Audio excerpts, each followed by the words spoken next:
Bismillahirrahmanirrahim.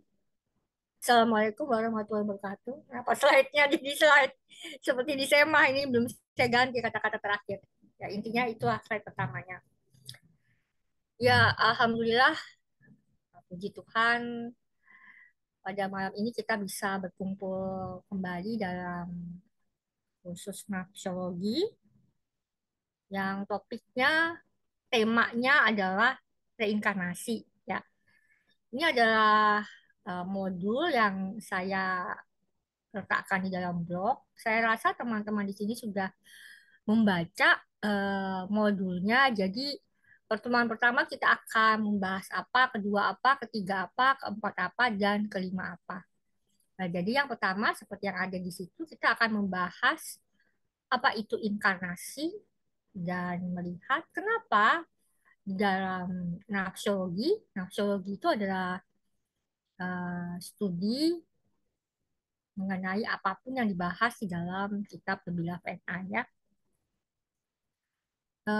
Itu melihat mengapa nafsiologi menunjukkan kemungkinan bahwa para nabi dan rasul itu meyakini dan mengalami reinkarnasi. Di sini saya sengaja menggunakan kata kemungkinan dulu. Karena apa? Karena saya tidak ingin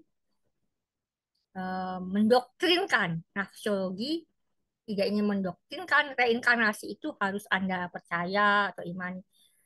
Saya lebih suka atau nafsiologi lebih mendorong kita untuk bukan percaya lagi tapi sebelum apa mengalaminya langsung jadi tahu apakah ada nggak sih reinkarnasi itu gitu loh. Nah, jadi pembahasannya itu pada yang pertama akan kita bahas itu apakah manfaatnya mempelajari reinkarnasi atau mendalami atau mengenal mengetahui reinkarnasi dalam memahami perjalanan diri kita. Nah, yang akan insya Allah akan berguna untuk resilient. Resilient itu kan artinya adalah kalau kita mengalami suatu penderitaan, sakit, fisik, sakit mental, kita akan cepat bangkit lagi. Nah, seperti itu. Mungkin kita bisa ke slide selanjutnya. Kita akan membahas mula-mula adalah framework kita dulu. Karena framework ini penting saat kita eh, mau memahami konsep reinkarnasi ini dari sisi Abrahamic faith. Ya, kan? Biasanya Abrahamic faith ini biasanya menolak bahkan menentang konsep reinkarnasi. Tapi kalau di dalam nafsiologi itu dijelaskan framework Abrahamic faith yang imperialis, yang institusional yang besar gitu kan. Jadi itu frameworknya. Namun, The Beloved and I melalui nafsiologi ini menunjukkan kemungkinan para nabi, rasul gitu kan, apa imam, tokoh-tokoh, santo-santo gitu yang ada di dalam sijrah Ibrahim. Sijrah itu artinya silsilah spiritual ya, pohon. Kata sijrah itu dari kata pohon. Sajarah. Kata sejarah itu juga dari kata yang sama. Itu juga mengalami reinkarnasi. Terus mm, kok bisa gitu kok? Gimana itu mungkin? Kan ada konsep akhirat, ada konsep barzah, ada konsep din. Din itu pengadilan akhir ya, yang diadili gitu kan ya. Ada kiamat, ada surga, ada neraka gitu kan. Ada barzah ini kayak juga sama dengan alam kubur atau Hades. Gimana mungkin gitu kan? Nah, itu nanti kita bahas di sini. Maka kita harus mulai dari framework kita dulu. Kita harus pakai framework yang bukan imperialis. Nah, ini. Oke. Lanjut ya. Selanjutnya.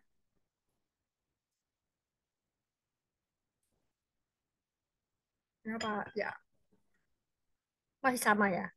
Selanjutnya ya. Slide selanjutnya. Apa slide-nya agak kacau kayaknya. Sebelumnya kan framework, terus Hmm. kemudian agama natural. Ya, masih sama, mungkin saya belum ganti. Coba lagi berikutnya.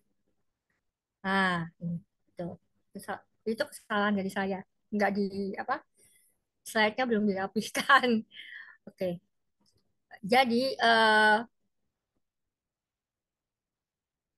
kalau di dalam framework yang natural, sebetulnya tidak ada konsep-konsep yang sangat baku, yang rigid itu nggak ada. Mitologi atau dongeng itu tidak kaku. Kalau yang namanya framework yang natural ya, mitologi atau dongeng itu bisa berubah.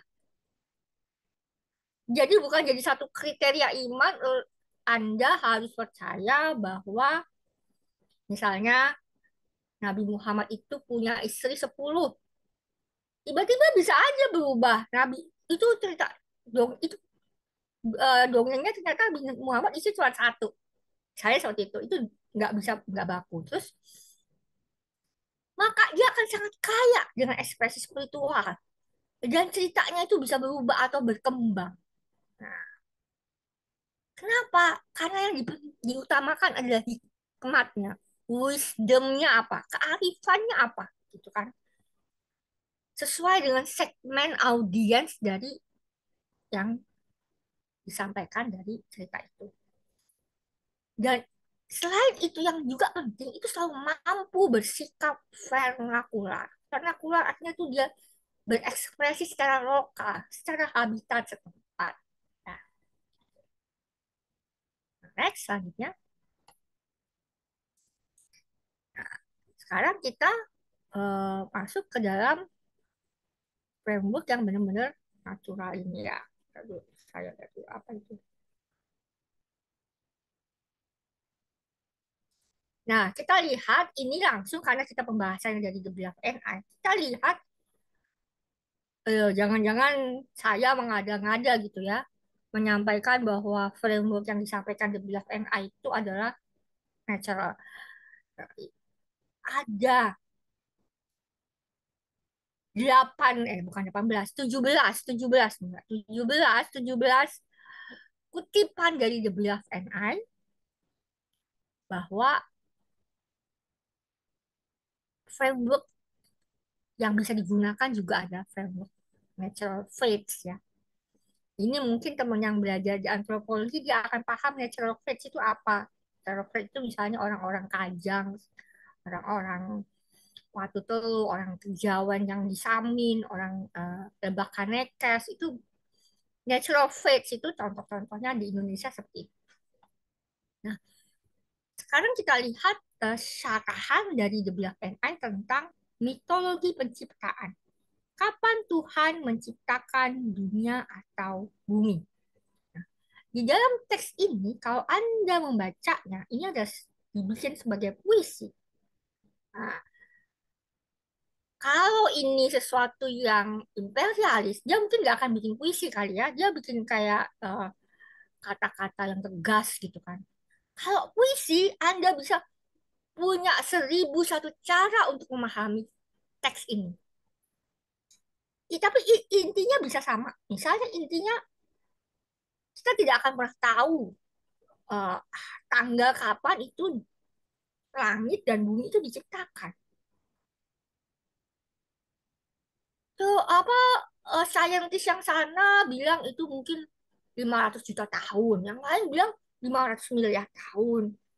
Kemudian orang-orang Kristen fundamentalis itu yang di Amerika Serikat itu dia bikin museum, museum Bahteranu, dia benar-benar yakin.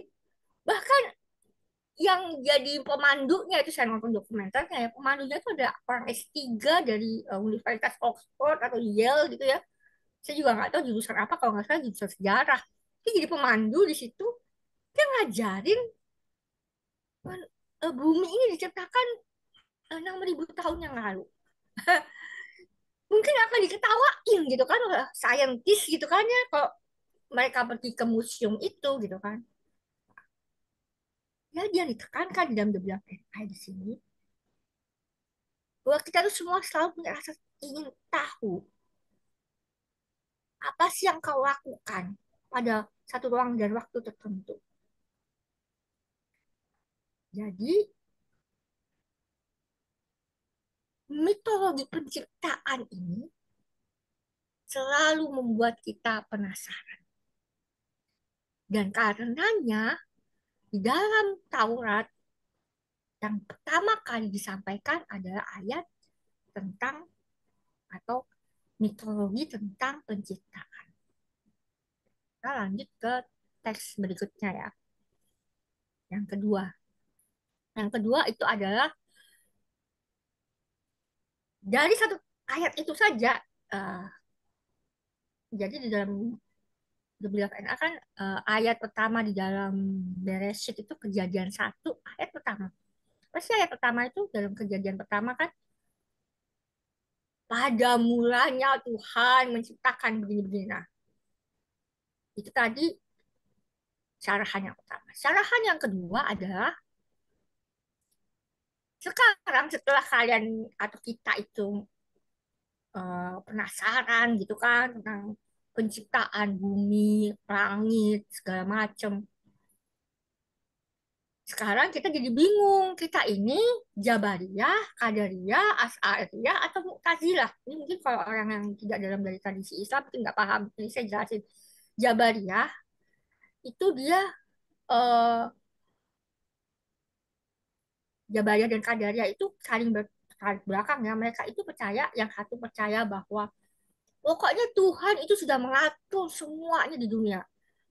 Lo itu cuman jadi wayangnya Tuhan. Jadi kan yang dalangnya itu Tuhan gitu kan. Lawannya adalah jika itu sudah diciptakan Tuhan sebebas-bebasnya dengan kehendak Tuhan,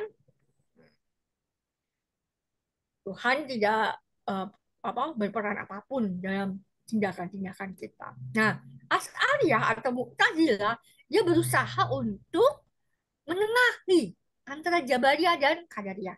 Orang-orang Sunni biasanya ini Asy'ariyah. Di Indonesia berarti kebanyakan Asy'ariyah. Kalau orang-orang Syiah itu biasanya Mu'tazilah. Bedanya salah satunya adalah lebih menekankan kepada keadilan ilahi. Mu'tazilah ini sangat kuat menekankan keadilan ilahi, konsep keadilan ilahi. Dan ini yang lebih cenderung, bahkan mungkin saya pikir saya lebih sering mendoktrinkan keadilan ilahi. Jadi saya agak-agak Mu'tazilah. Walaupun sebetulnya tidak juga pure Mu'tazilah ya. Nah, jadi kita itu selalu dibikin penasaran ya, kita itu sebetulnya kita tuh benar-benar punya kehendak bebas nggak sih? Eh, atau kita itu digerakkan oleh semuanya dengan sengaja gitu kan, badan kita ini sehat sembuh ini udah ada benar-benar yang ngatur, kamu pokoknya pasrah bongkoan atau enggak. Hmm. Ini selalu menjadi pertanyaan kita, perdebatan di antara kita sepanjang waktu. Yang ketiga, teks yang ketiga disarahkan dari teks yang pertama tadi, Bereshit itu adalah keteraturan dan ketidakteraturan. Yang ketiga ya, slide berikutnya adalah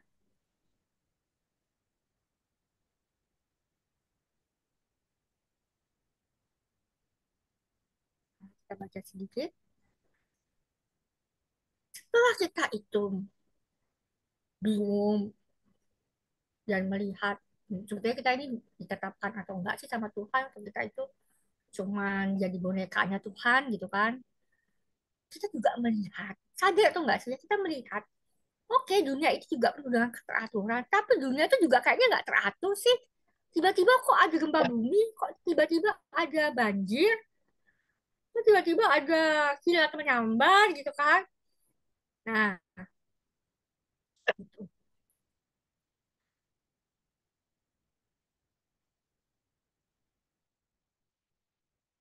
Tadi siapa yang batuk? Semoga cepat sembuh ya. Nah,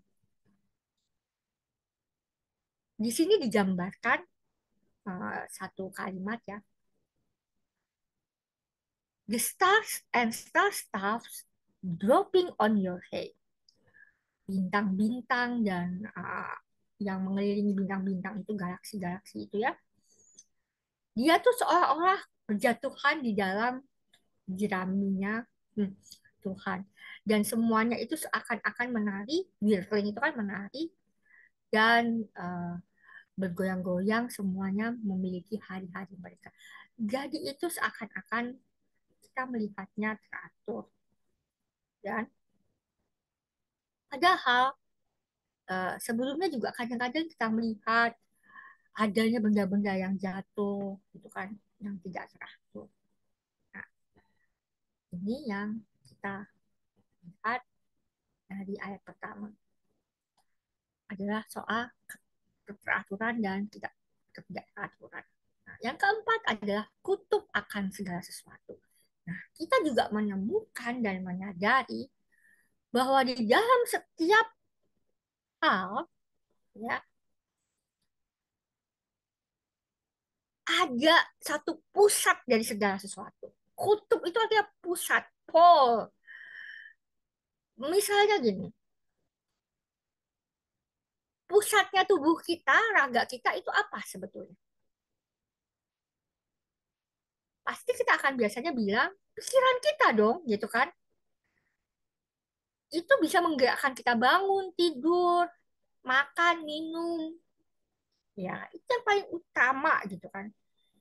Bahkan kalau kita nggak bisa makan dan minum, kita bisa mengkondisikan supaya kita tetap bisa survive dalam sekian waktu, tubuh kita diatur oleh pikiran kita gitu kan. Nah, ini maksudnya. Jadi bukan hanya tubuh kita, tetapi juga alam semesta. Pasti ada pusat. Tata surya misalnya pusatnya apa? Matahari misalnya. Galaksi sombrero misalnya pusatnya bintang apa gitu kan. Atau eh, di hutan gitu kan, binatang apa pusatnya apa gitu kan. Nah, yang menjadi satu sumbu dari semuanya itu bergerak. Nah, kita juga menemukan itu di dalam penciptaan. Nah, kita kejadian itu. Yang kelima adalah tujuan atau kalau di dalam bahasa filsafat adalah teleologi.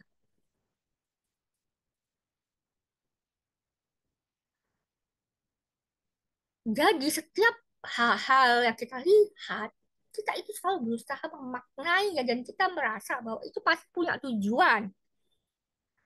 Nah, ini sebetulnya paling penting bagi pembahasan kita saat ini. Apa sih, kenapa sih kita kayak diciptain gitu kan? Ya.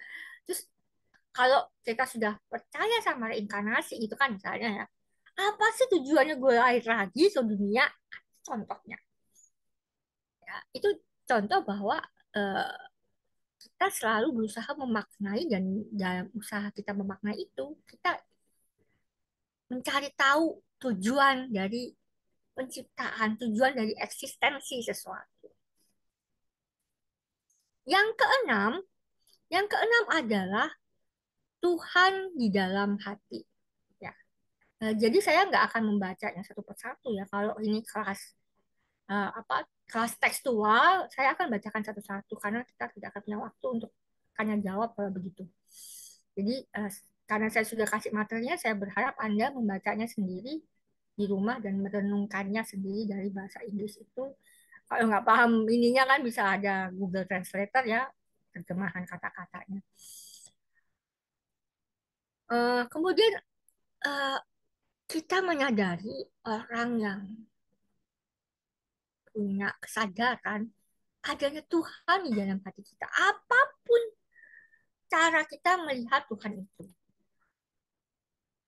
Even kalaupun dia mungkin ateis, itu sebetulnya dia udah menyadari ada sesuatu kesadaran. Sekarang banyak penemuan saintis itu mengatakan bumi ini punya kesadaran, semesta punya kesadaran. So another name of God is consciousness. Nama lain dari Tuhan di kalangan saintis yang itu adalah kesadaran. Orang lain mungkin percaya Tuhan itu adalah keberadaan, eksistensi. Nah, ini mulai sadar. Wajibul wujud. Kalau dalam filsafat mulai sadar, yang wajib itu pasti segala sesuatu itu pasti ada eksistensi. Nah, kita menyadarinya itu di dalam hati kita.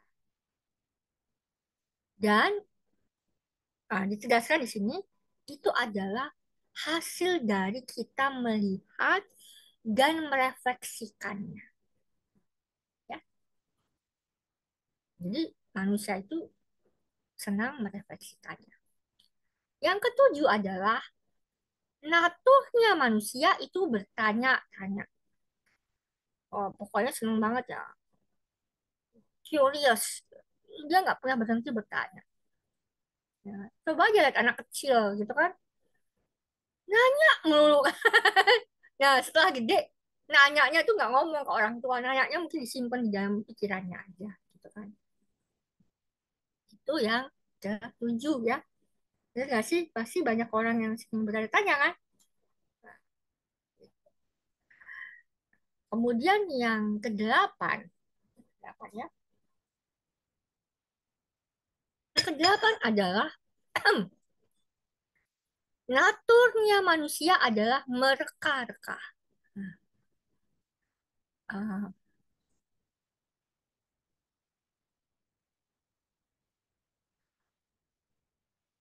mereka-reka di sini maksudnya adalah setelah kita bertanya-tanya, kita jawab-jawab sendiri gitu. Oh, jangan-jangan ini begini ya. Oh, jangan-jangan itu begitu ya. Nah, jangan-jangan Tuhan begini ya. Gitu kan. Itulah eh, dari kita memahami satu teks saja, kita baru sadar, oh iya ya, emang natur kita itu suka itu bikin teologi, filsafat, nafsiologi gitu kan. Itu termasuk mereka-reka. Ini termasuk mereka-reka nih kita nih. Ya nggak? Sembilan adalah dua. Yang kesembilan adalah mitologi purba dan tauhid. Jadi di dalam teks Bereshit ini, kejadian 1 ayat 1 itu, kita dibawa pulang ke masa yang dulu banget, sesuatu yang paling purba.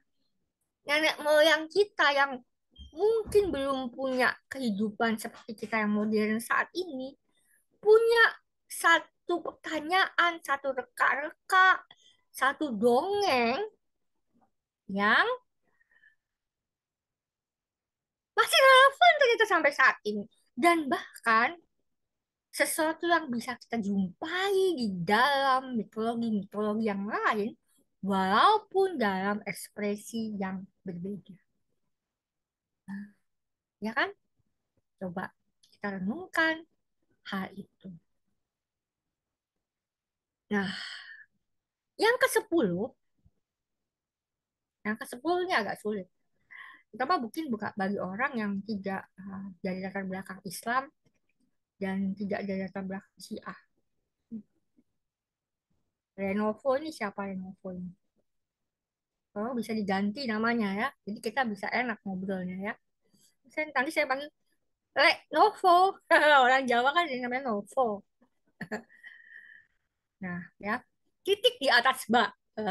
Jadi eh, orang yang nggak pernah Syiah dan nggak pernah tahu Islam, titik di atas bak itu gini. Misteri, eh, hikmat, misteri semuanya itu ada pada titik di atas bak. Yang hanya tahu adalah, oh udah ya, oke. Yang hanya tahu itu adalah Imam Ali, Imam Ali ibn Abi Thalib. Dalam The Beloved and I, titik di atas bak ini sudah dimunculkan dari Bereshit. Kenapa kata Bereshit itu kan bak, ada mulanya. Kemudian ayat Al-Quran dimulai dengan Bismillah. Ba itu ada huruf melengkung gitu kan, melengkung seperti perahu. Titiknya di bawah. Nah, di situ ada satu simbol hurufisme, kode. Kenapa begitu penting titik di atas ba?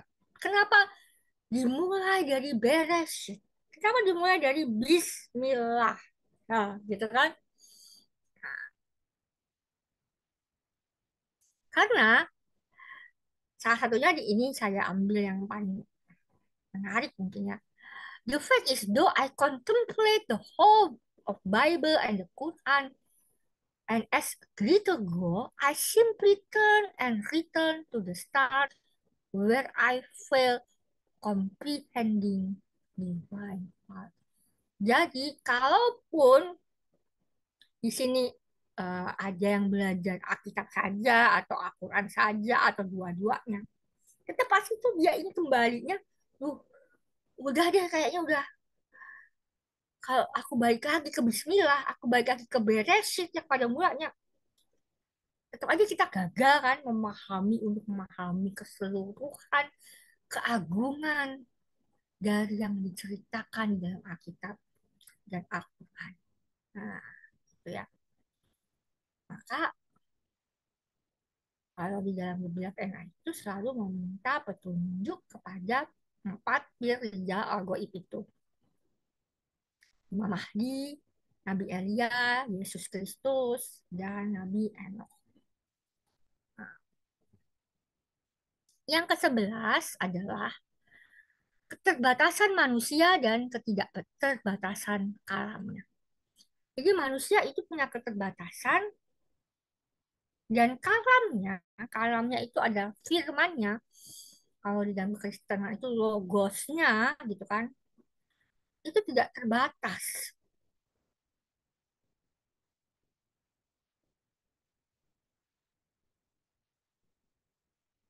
Kalau dia, si Ali sendiri itu bilang kalau kita membaca dengan lengkap ya.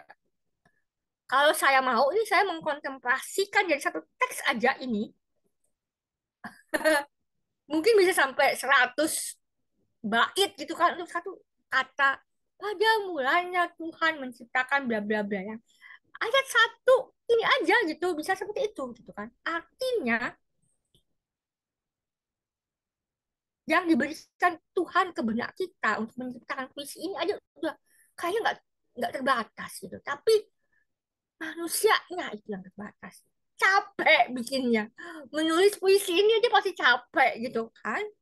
Nah, itu satu renungan yang menarik yang akan sangat juga berguna untuk kita pahami nanti.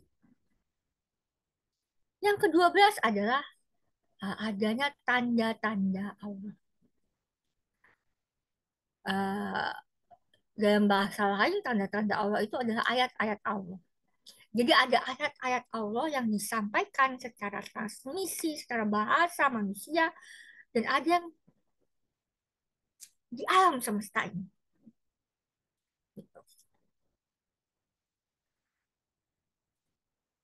Satu ayat aja kita tidak bisa untuk merangkum semuanya. Ya, tapi itu pun sudah kita tahu begitu kita baca.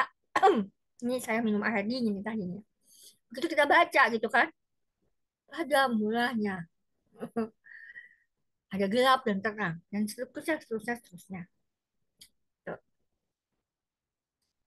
ya, itu tanda-tanda Allah. Kemudian yang ke-13 yaitu tentang kekuasaan manusia dan berkat Allah.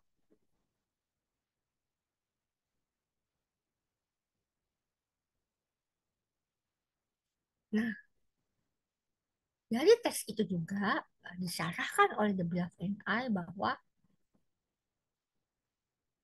di antara hewan-hewan makhluk lain kita diberi kekuasaan. Nah, kekuasaan inilah yang membuat kita mungkin tadi termasuk berpikir, gitu kan, berkarya. Jadi reka-reka ini itu kita tadi berkarya. Dan Allah itu memberi berkat. Yang menarik, Allah hanya memberi berkat kepada siapa? Burung-burung dan ikan-ikan. Jiwa-jiwa mereka. Tapi nggak memberi berkat kepada apa di situ tulisannya? Hewan ternak dan eh, hewan ternak dan hewan buas. Ya, itu ada satu hikmat di situ. yang untuk manusia pelajari gitu kan. Kalau saya ini tiba-tiba saya teringat lagu eh Dona Dona Dona. Kalau yang kenapa kok hewan ternak, kenapa kok ya cattle gitu kok nggak di itu ya nggak diberkati gitu. Tiba-tiba saya teringat lagu Dona Dona Dona. Kalau ada yang tahu lagunya, kalau nggak ada, ya kalau nggak tahu lagunya Dona Dona boleh angkat tangan ya.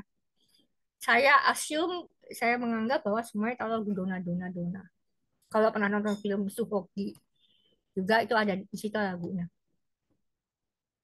Nah, yang ke-14 ini penting juga bahwa dari sejak awal sebetulnya ada indikasi kita itu ditekankan mengenai non-dualitas.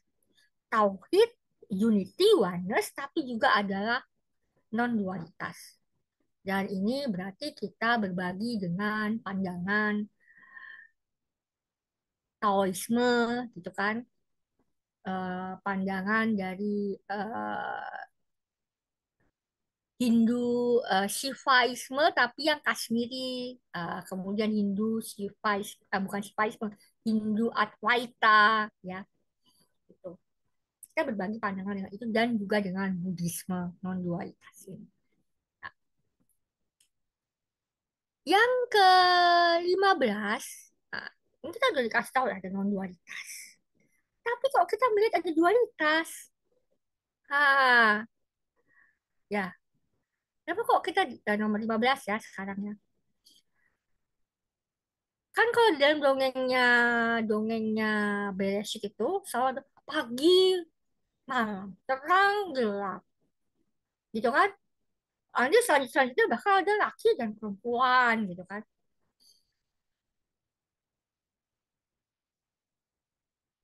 Ini mirip seperti yang ada di dalam Taoisme. Seolah-olah orang menganggap Taoisme kan dualisme. Enggak, kita diberi kenyataan memang ada laki perempuan, misalnya. Ada kan memang putih, hitam, ada kan memang. Tapi keberadaan-keberadaan itu bukanlah sesuatu yang terpisah satu sama lain, yang kontradiktif sama sekali. Ini misalnya gini aja. Hitam menjadi hitam, terus bisa dihapus warna menjadi putih kan? Ya nggak? Gitu. Putih, putih dia kalau misalnya kita berikan warna, itu kan lama-lama jadi hitam. Jadi dualitas ini sesuatu yang tidak baku. Maka dikatakan di dalam beberapa memang ada itu semua light and dark, if and moon, day and night, bla bla bla gitu. Tapi itu sesuatu yang sebetulnya adalah non dualitas. Sehingga dicontohkan juga di sini contoh seperti Imam Ali dan Bunda Fatimah, ada yin dan yang, ada ruh dan nafs. Nah, ini nanti yang kita pelajari, ruh dan nafs ini, harapan dan cinta gitu kan. Yang semuanya ini walaupun kita melihatnya ada dua, tapi sebetulnya satu. Nah, ya gitu kan. Yang ke-16 adalah menjalani sebagai manusia. Saat kita melihat teks itu dan teks itu bukan untuk sekedar untuk dibaca. Ketika kalau kita baca seperti sebagai mantra, maka kita akan menghayatinya, melihat ke dalam diri kita sebagai manusia. Apa sih tujuan kita sebagai manusia? Itu kan kembali kita bertanya-tanya. Oh iya, tujuan saya ini begini-begini. Nah, mereka akhirnya kita sampai setidaknya bukan pada kesimpulan ya, sampai kepada satu proses kita mesti menjalani hidup saat ini sebagai manusia. Gitu. Nah, ini yang terakhir adalah yang nomor 17. 17 adalah ini yang sering disalahpahami oleh banyak orang. Terutama mungkin ini adalah framework yang imperialis. Framework yang imperialis selalu menekankan bahwa kita mendominasi, kita punya dominasi atas dunia, kita punya kekuasaan atas dunia ini, maka kita ada pusatnya. Maka kita, semuanya itu ada untuk gue, buat saya, buat kita manusia gitu kan. No, the BFNI menekankan dominasi manusia. Oke, kita dikasih kekuasaan ini. Kita bisa memetik sayur, kita bisa ber, bercocok tanam, kita bisa mendomestifikasi hewan gitu kan. Tapi itu bukan antroposentris. Nah, bedanya antroposentris itu berarti pusatnya itu seakan-akan manusia. Untuk tahap yang lebih kecil itu pusatnya adalah gue. Gue adalah sentral segala. Enggak, bukan. Tetapi karena kita manusia yang berpikir, maka kita tentu diberikan dominasi sesuai dengan sesuai dengan kapasitas yang Tuhan berikan itu, berkat yang Tuhan berikan itu kepada kita. Dan kemudian kenapa 17? Saya berpikir bahwa kalau saya ikut semah dan sohbet itu kan ada ya, kita selalu doa terakhir kita adalah membaca 18 generasi gitu kan. Nah, 18 adalah gematria untuk hayat, untuk hidup. Yang ke-18 itu adalah kita sendiri, ya, bukan kita sendiri, anak kita sendiri, atau langsung orang orang tua kita langsung. Artinya cukup 17, yang ke-18 dan ke-19 adalah dari munculnya kita dan kita memproduksi. Nah, cukup 17. Jadi nggak usah banyak-banyak. Ya siapa yang saya renungkan ya kok cuma 17. Kok 17? 17 saja udah kebanyakan ya. Oke. Sekarang kita setelah kita melihat itu semua, maka kita melihat bahwa ah, selanjutnya ya, slide selanjutnya, framework yang imperialis itu punya pandangan dunia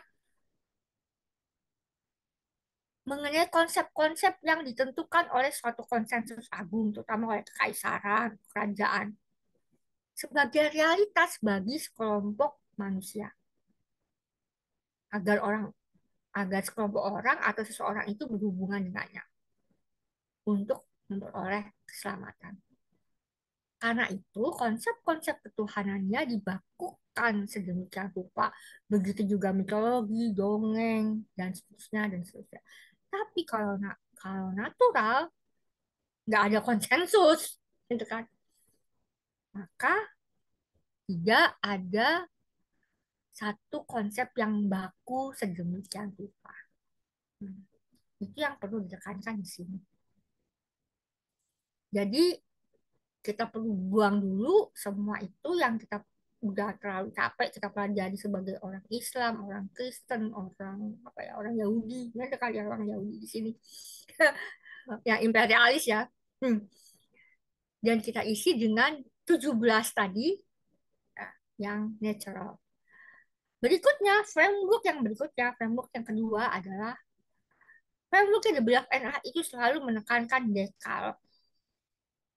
Dan dekalognya bukan dekalog yang menurut imperialis, tapi dekalog yang menurut framework yang pertama tadi, yaitu natural, yang selalu berhubungan bagaimana kita harmonis dengan sesama manusia dan alam semesta kehidupan kita. Oke. Yang ketiga, ya, next selanjutnya. Di sini kita urai lagi yang tadi yang pertama itu, yang 17 tadi menjadi ada tauhid, ada non-dualitas, ada animisme, ada shamanisme, dan ada siklus. Siklus ini nanti penting banget buat kita pahami tentang adanya reinkarnasi itu. Framework ketiga adalah secara filsafat, teologi, kosmologi, dan antropologi adalah tentu saja berdasarkan yang pertama dan kedua tadi ya. Nah, sekarang kita lihat, apa sih animisme itu yang dimaksud? Di sini maksud saya, animisme, Ini kalau orang antropolog mungkin akan nggak setuju kali dengan saya. Ini bukan sesuatu yang berasal dari akademik banget ya ini. Tapi ini pemahaman yang saya pahami dari The Black and I ketika saya baca gitu kan. Animisme di sini maksudnya ada pandangan dunia terhadap roh atau bagaimana kehidupan itu bergerak, tumbuh, berkembang, meredup, mati, terus mungkin tumbuh lagi, gitu kan? Nah, lanjut terus seperti itu. Itu kalau di filsafat yang mula saja itu gerak substansial. Tapi saya nggak akan bahas itu karena mungkin kalau filsafat orang nggak suka, apalagi mula saja. Kemudian kalau menurut nafsiologi, para nabi itu dari Adam sampai kepada Imam Ali, imam-imam, itu semua orang-orang yang animis sebetulnya. Dia mengemani seluruh roh atau seluruh kehidupan itu. Ada yang menggerakkan. Dan yang menggerakkan itu satu-satu. Walaupun ada banyak roh, ada jutaan, miliaran roh. Semua benda itu memiliki kesadaran. Batu-batu punya kesadaran. Tapi semuanya saling terjalin satu sama lain. Ada satu kesatuan. Bineka Tunggal Ika. Itu bahasa tepatnya ya. Dan yang terpenting, kalau Anda sering ikut ke orang-orang di luar, percakapan orang-orang di luar mengenai animisme, sekarang yang lagi terkenal itu kami animis. Apa sih Anda animis? Bayo Okomoleve kalau ditanya, atau Sophie Strand gitu kalau ditanya animis itu apa? Pandangan dunia yang tidak antroposentris. Karena kalau antroposentris itu menurut saya akan mengarah kepada egoisme kita sebagai manusia, mengeruk bumi serakus-rakusnya gitu kan. Yang penting demi manusia gitu kan. Itu.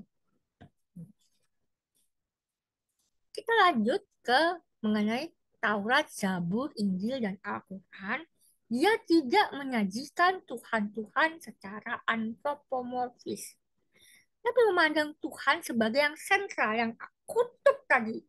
Nah, dia nggak lihat tuh beda ya kalau Tuhan-Tuhannya Helenisme gitu ya, atau Tuhannya eh, Nordik gitu ya, Odin gitu. Antropomorfis kan gitu kan. Tapi kan di sini enggak.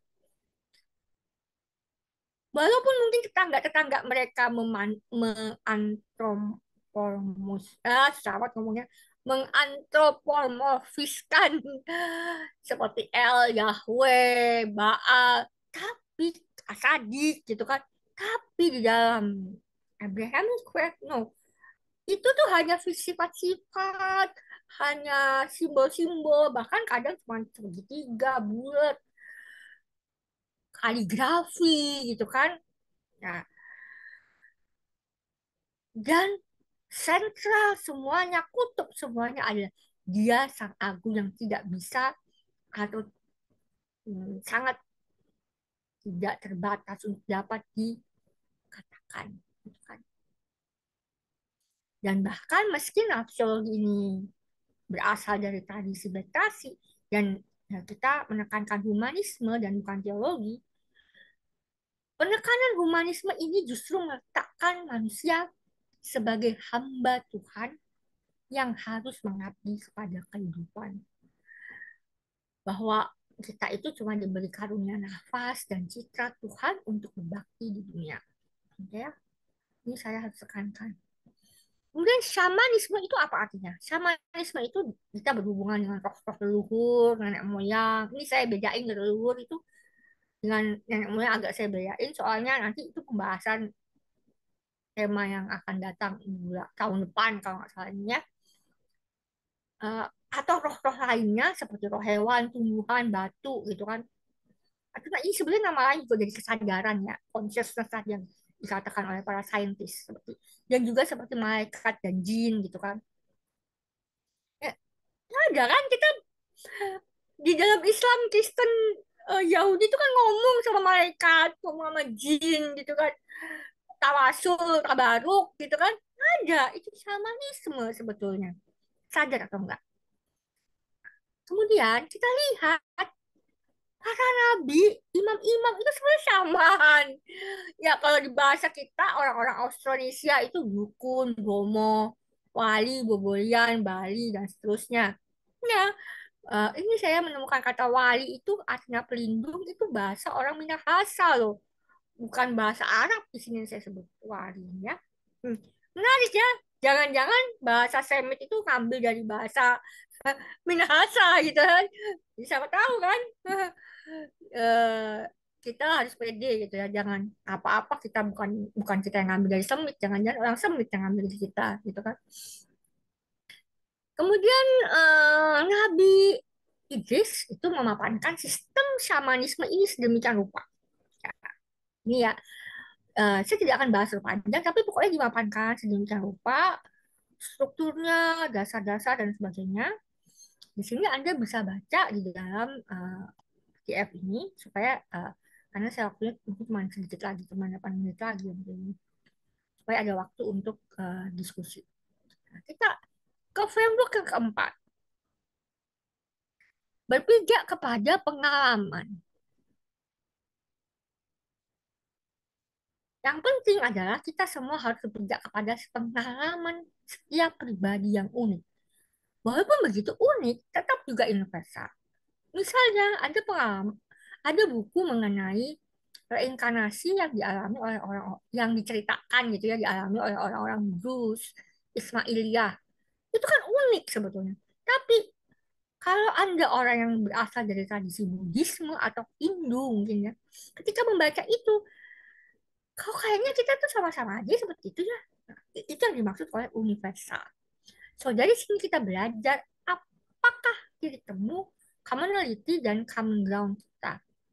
Nah, sekarang mari kita masuk ke pembahasan yang utama setelah kita tahu framework kita dulu. Supaya nggak lari-lari kembali ke framework yang baru tentang reinkarnasi. Nah, apa sih inkarnasi itu? Kan sebelum kita membahas reinkarnasi, kita harus paham dulu apa itu inkarnasi. Ya, nah, slide selanjutnya. Intinya, inkarnasi adalah materialisasi dari suatu nafs. Nafs artinya adalah the self, ya. Teknisnya, ini mungkin uh, teknisnya terlalu filosofis, tapi saya harus sampaikan. Dari hembusan rohnya, jadilah jiwa. Ini masih sesuatu intangible. Intangible itu artinya tidak berbenda, ya. Nafs sendiri, nama dari Tuhan, dia bermanifestasi dengan kun. Jadilah. Dia jadilah dengan apa? Dengan menghembuskan rohnya itu tadi. Dan kemudian berinkarnasi ke dalam suatu jiwa. Sehingga jiwa itu punya ego, punya dorongan untuk hidup, punya kepribadian atau personality, dan punya entitas yang khas atau individualitas individu. Nanti kita akan lihat bedanya apa antara personality dan individu ini ya. Yang kedua adalah setelah itu tadi yang intangible. Coba kita lihat yang tangible, inkarnasi yang tangible. Kita dari jiwa itu kemudian menjadi satu tubuh materi yang fisik, yang meraga. Sebetulnya jiwa itu sendiri punya raga, tapi masih intangible, masih non fisikal. Ketika jiwa itu berdiam pada satu tubuh yang fisik, yang material, disitulah juga berlangsung inkarnasi jiwa. Jadi ada dua proses di sini yang saya ingin sampaikan, sesuatu yang tangible dengan yang intangible. Yang pertama yang intangible, yang kedua adalah yang tangible. Oke. Nah, sekarang mari kita lihat perumpamaannya. Perumpamaannya ya, saya sampaikan perumpamaannya. Tadi saya menunggu. Oke, saya ingin menjelaskan inkarnasi yang saya katakan di sini beda dengan yang Kalau di dalam Kristen itu ada ya konsep inkarnasi Tuhan di dalam diri Yesus. Ini beda ya. Itu topik yang lain lagi ya. Itu bukan topik kayak inkarnasi, itu topik teologi. Sekarang kita lihat kalau itu agak sulit, itu perumpamaannya begini. Hembusan rohnya adalah saat kita menanggung ide-ide di dalam benak kita. Kesatuan ide itu adalah nafs, ada dia, dia juga yang bermanifestasi dengan segenap dorongan, yang berwujud dengan segenap dorongan. Ide-ide itu kemudian dia menjadi satu materi, dimaterialisasi. Proses dimaterialisasi itu namanya berinkarnasi ke dalam satu kerangka khusus dalam imajinasi kita. Ini masih intangible, ya kan? Kemudian setelah itu kita tuangkan menjadi satu tulisan, satu pahatan, satu lukisan atau satu teknologi yang sudah tangible. Kita punya ide-ide banyak gitu kan. Kita satuin, terus akhirnya kita jadikan satu tulisan, satu lukisan. Atau misalnya pesawat, pesawat itu kan teknologi. Kan? Nah, kita lihat kalau itu satu tulisannya. Kalau satu tulisan itu kemudian kan dia punya satu kekasan. Ini yang disebut dengan individu. Kita nggak mungkin lihat eh, tulisannya saya itu sama dengan tulisannya siapa ya? Rita Maria gitu kan misalnya. Mbak Rita ini saya nulisnya kan panjang-panjang juga kan. Seperti manusia juga ada kan bedanya. Tulisan aja gitu, individu-individu. Tapi apakah ada yang sama di antara tulisan saya dengan tulisannya Mbak Ita? Ada, misalnya sama-sama tulisan, sama-sama nulis di Facebook gitu kan misalnya. Atau sama-sama genrenya apa?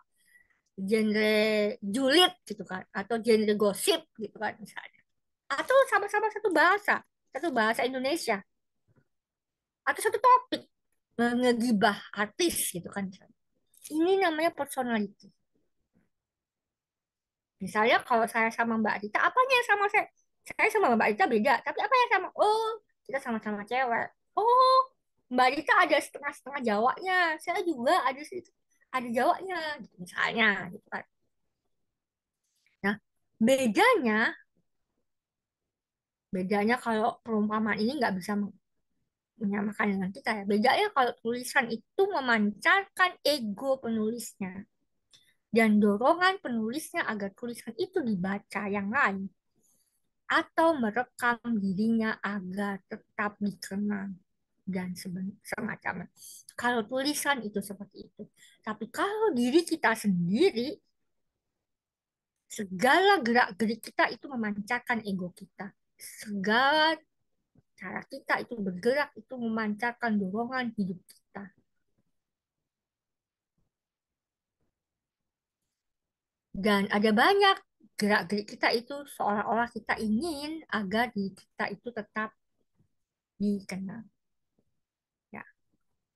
Nah, sekarang kita membahas dari ruhnya berinkarnasi ke dalam jiwa intangible. Kun fayakun.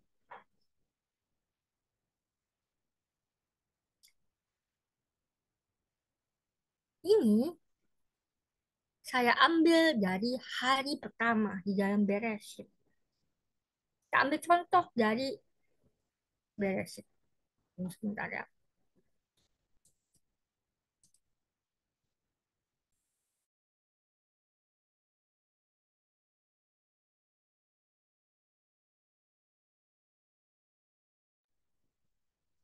Sorry. Bentar saya baca dulu.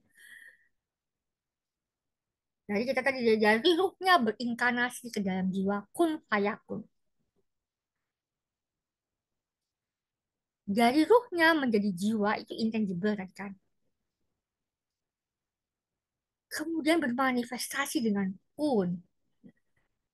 Ini adalah contoh hari pertama materialisasi antara yang gelap dengan yang terang, intangible. Ketika kita sudah punya jiwa, itu ada sesuatu yang terang di situ. Yang selain itu masih gelap. Itu contoh. Hari kedua. Hari kedua adalah materialisasi antara dua air. Ini sudah tangible. Yang berbeda. Ada materialisasi cakrawala. Ini sudah tangible. Nah, The Belief and I mengatakan ini juga materialisasi empat gerbang makom atau level spiritual. Ya, dari jiwa itu tadi sudah berinkarnasi ke dalam tubuh yang fisik, yang tangible. Kun fayakun. Jadilah. Yang ketiga itu, hari ketiga maksudnya materialisasi daratan dan perairan. Di daratan tercipta benih dan tumbuhan dan kehidupan yang sederhana. Ya kan tadi kan kita udah berinkarnasi dari sesuatu yang seperti itu, berinkarnasi lagi jadi benih dan tumbuhan yang masih sederhana. Tapi itu sudah tangible. Hari keempat, kalau di dalam cerita yang double retreat, itu sebetulnya menjelaskan adanya. Ini bukan step yang keempat, tapi ini bersamaan sebetulnya ya. Itu kan dia kenapa disisipkan ke hari keempat? Karena pada hari keempat, hari Rabu, itu setiap hari Rabu adalah tahun barunya kalendernya orang zaman dulu. Kalender Enoch itu selalu dimulai pada hari Rabu tahun barunya. Jadi dia sisipkan ini ke dalam cerita untuk menjelaskan di seluruh nafs kita yang ada ini yang sudah berinkarnasi ini ada materialisasi hubungan antara nafs dari nafsnya di semesta. Makanya ada ilmu astrologi. Ya, namanya ahlinya Mbak Indah Miyati. Dan Noni Rimbun, ya, ahlinya ini astrologi Cina. Itu nanti ada pembahasan di uh, insya Allah bulan Desember. Nah, kemudian hari kelima adalah materialisasi berbagai tubuh di perairan dan daratan. Tercipta makhluk di perairan, ikan-ikan, unggas-unggas dan burung-burung. Dan Tuhan memberkati mereka. Nah, di sini ada perumpamaan, dikatakan tahapan asal mula manusia adalah dari ikan dan unggas. Nah, kenapa menggunakan perumpamaan ini? Dan seringkali perumpamaan nafs adalah ikan. Dan jiwa yang ingin merdeka adalah burung, unggas. Kenapa? Mari kita renungkan itu. Saya beri contoh ya itu kan ya.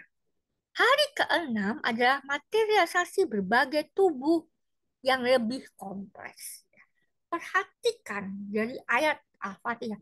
Bismillahirrahmanirrahim. Dalam nama Tuhan yang Maha Rahman dan Rahim. Ya, ikan-ikan diberkati, burung-burung diberkati, tapi hewan ternak, bintang buas nggak diberkati. Dan hewan melata itu dipertanyakan. Penciptaan manusia dipisahkan daripada hewan yang dapat didomestifikasi oleh manusia sebagai hewan ternak dan binatang buas yang juga kelak dapat didomestifikasi oleh manusia sebagai hewan pemburu, penjaga, dan pet. Lihat ya, ada hewan ternak kayak sapi, kambing, domba, bebek, llama, ya. Itu bisa diternak kan. Mereka bukan binatang buas, mereka kan makannya ya sayur-sayuran aja, rumput-rumput.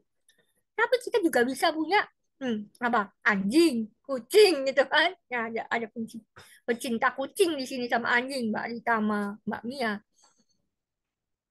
Kan? Artinya itu bisa didomestifikasi oleh manusia gitu. Yang dipisahkan aja ada hewan melata karena itu biasanya sulit itu ditaklukkan manusia. Itu hanya orang-orang tertentu gitu yang bisa main ular-ularan, main iguana, main buaya, itu nggak semua orang bisa gitu kan. Eh, itulah hari keenam ada dua hal dari hari keenam itu. Itu tadi yang binatang-binatang itu dan inilah yang penting. Materialisasi manusia. Materialisasi manusia yang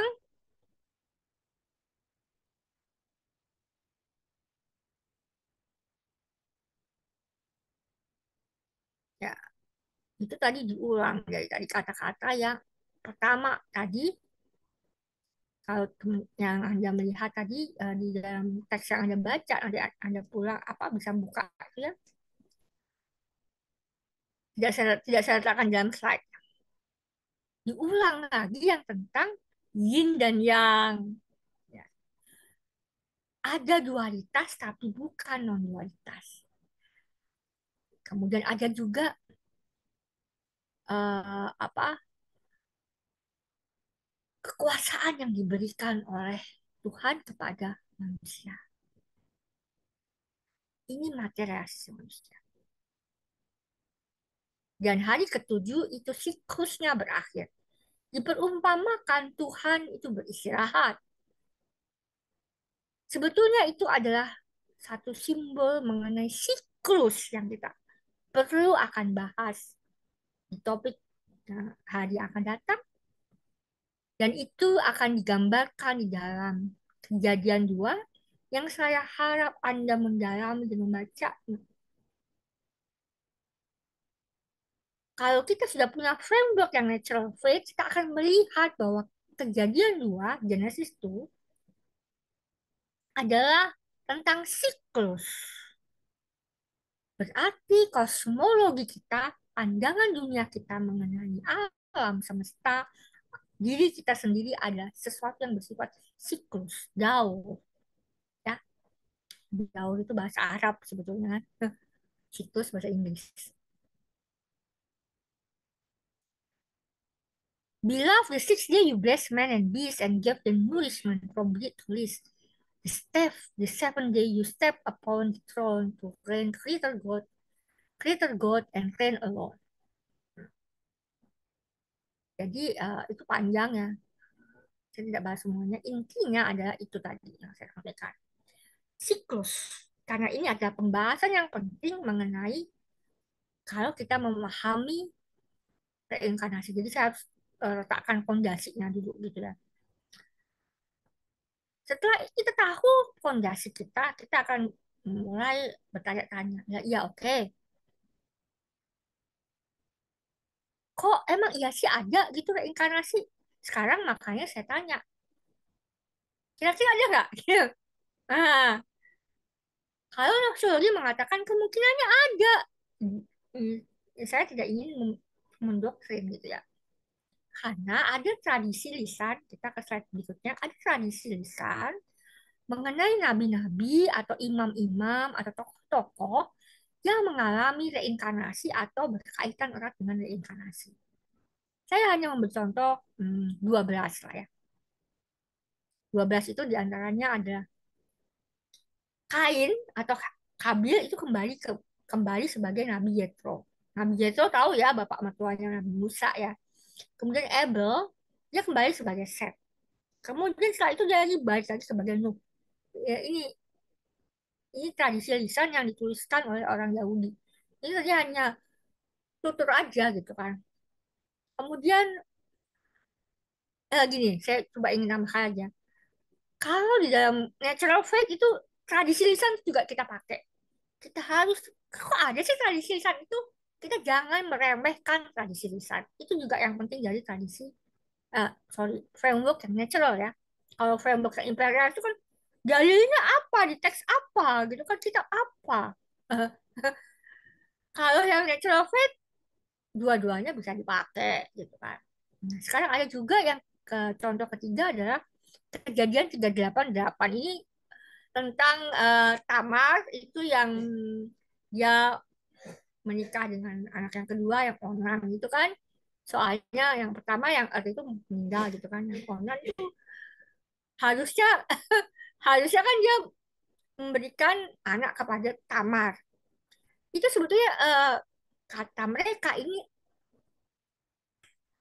simbol adanya konsep reinkarnasi karena Onan dia akan menghidupkan kembali melalui dia gitu. Makanya dia dikutuk karena dia tidak mau memberikan spermanya kepada eh, Tamar gitu kan. Jadi itu sebetulnya kutukannya sebetulnya bukan kepada onaninya, tapi karena tidak memberikan anak kepada Tamar sehingga melahirkan kembali gitu kan. Yang seharusnya itu akan terakhir melalui saudaranya Onan itu. Nah, ya. Kemudian Terah kembali sebagai Bosora. Bosora itu adalah ibundanya Ayub. Kita tahu Terah itu bapaknya Ibrahim. Kalau dalam tradisi Islam, sorry tradisi Islam namanya siapa ya? Tiba-tiba saya lupa. Zo. Coba Herman mungkin ingat nama bapaknya Ibrahim dalam tradisi Islam. Terah itu kan pagan gitu, istilahnya penyembah berhala gitu kan. Dia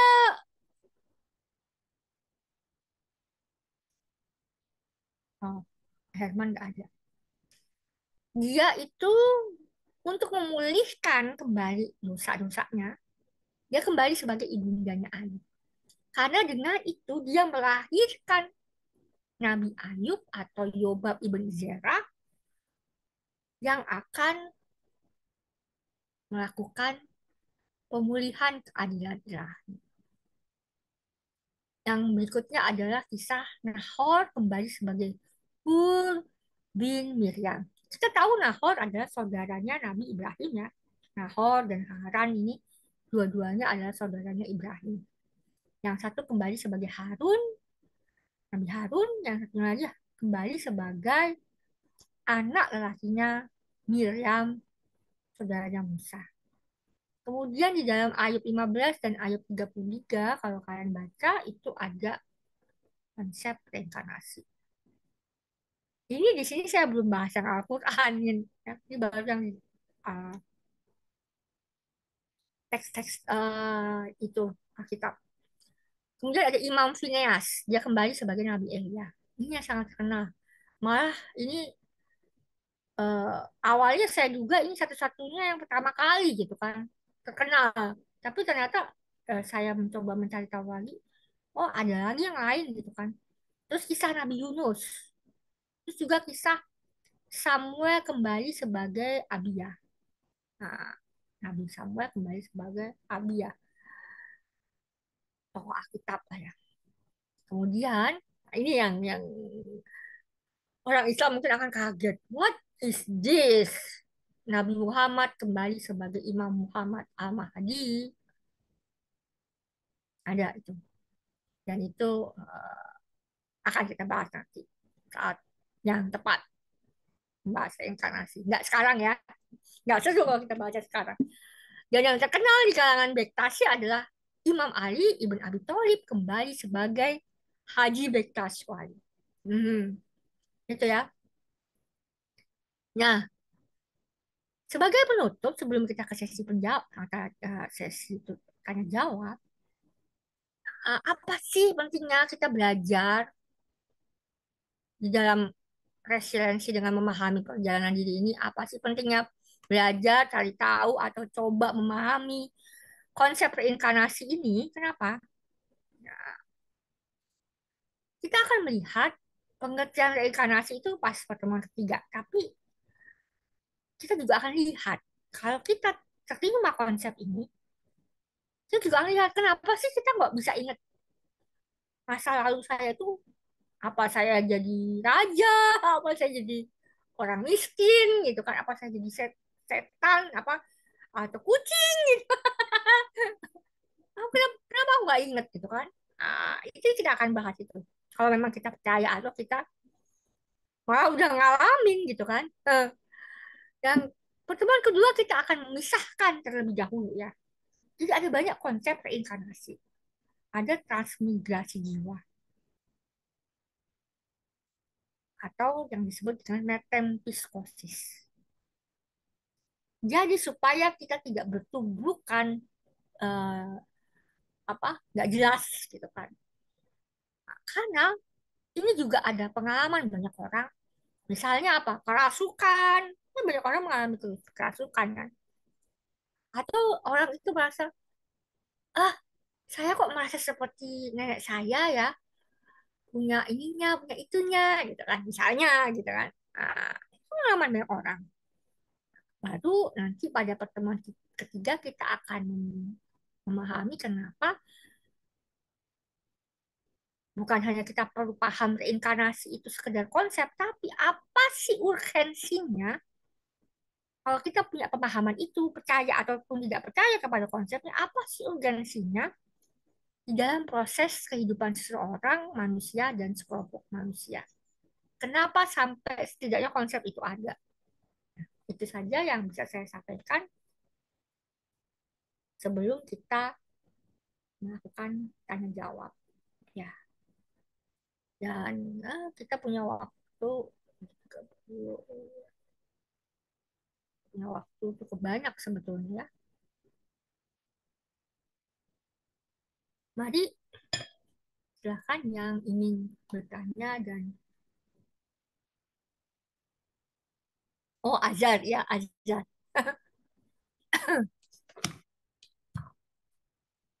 Iya Munirah.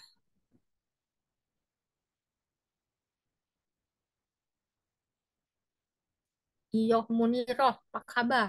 Ini saya sepertinya nama yang nggak asing ya buat saya nih teman Facebook ya. Bentar. Iya, Halo oh, Ibu, Ibu tentu Yo. ya. Ini ternyata saya lupa unmute. Nggak apa-apa Bu. Oh, ada suara tadi ya. Maaf, maaf. Ya silahkan yang mau bertanya, kita punya cukup banyak waktu untuk bertanya.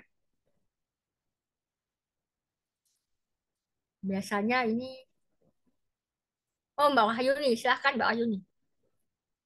Terima kasih Mbak Gayatri atas paparannya tadi.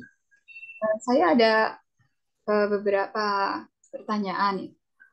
Eh, tapi pertanyaan saya ini lebih kepada terminologi karena saya agak rancu ataupun tercampur-campur gitu Mbak. Hmm. Tapi misalkan antara nafs, bedanya apa dengan ruh? Lantas ada lagi jiwa. Hmm. Nafs dan ruh itu kan setahu saya berasal dari bahasa Arab. Sedangkan jiwa itu kan sepertinya dari bahasa Sanskerta. Nah, itu Hmm. antara ketiga itu yang seringkali saya masih agak bingung membedakannya antara nafs, ruh, dan jiwa. Hmm. Itu satu pertanyaan saya. Kemudian Hmm. yang kedua itu tadi ada penjelasan tentang hari ke-1, hari kedua, hari ketiga, Hmm. dan seterusnya.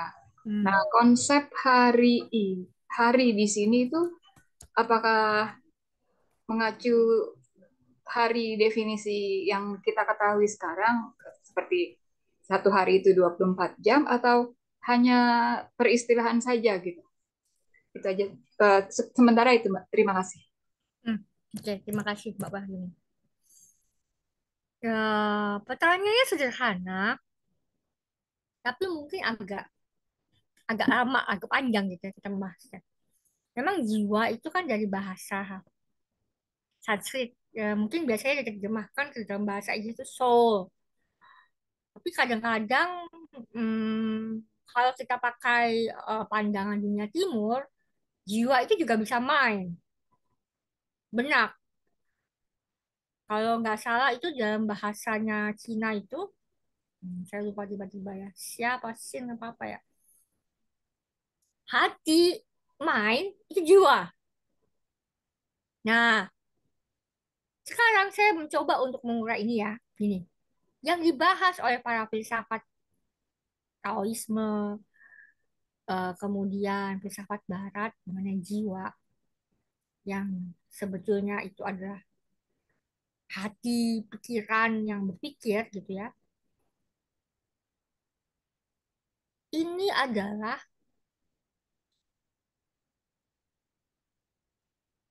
manifestasi atau pancaran atau tajali, tajali ini bahasa Arab, dari nafs.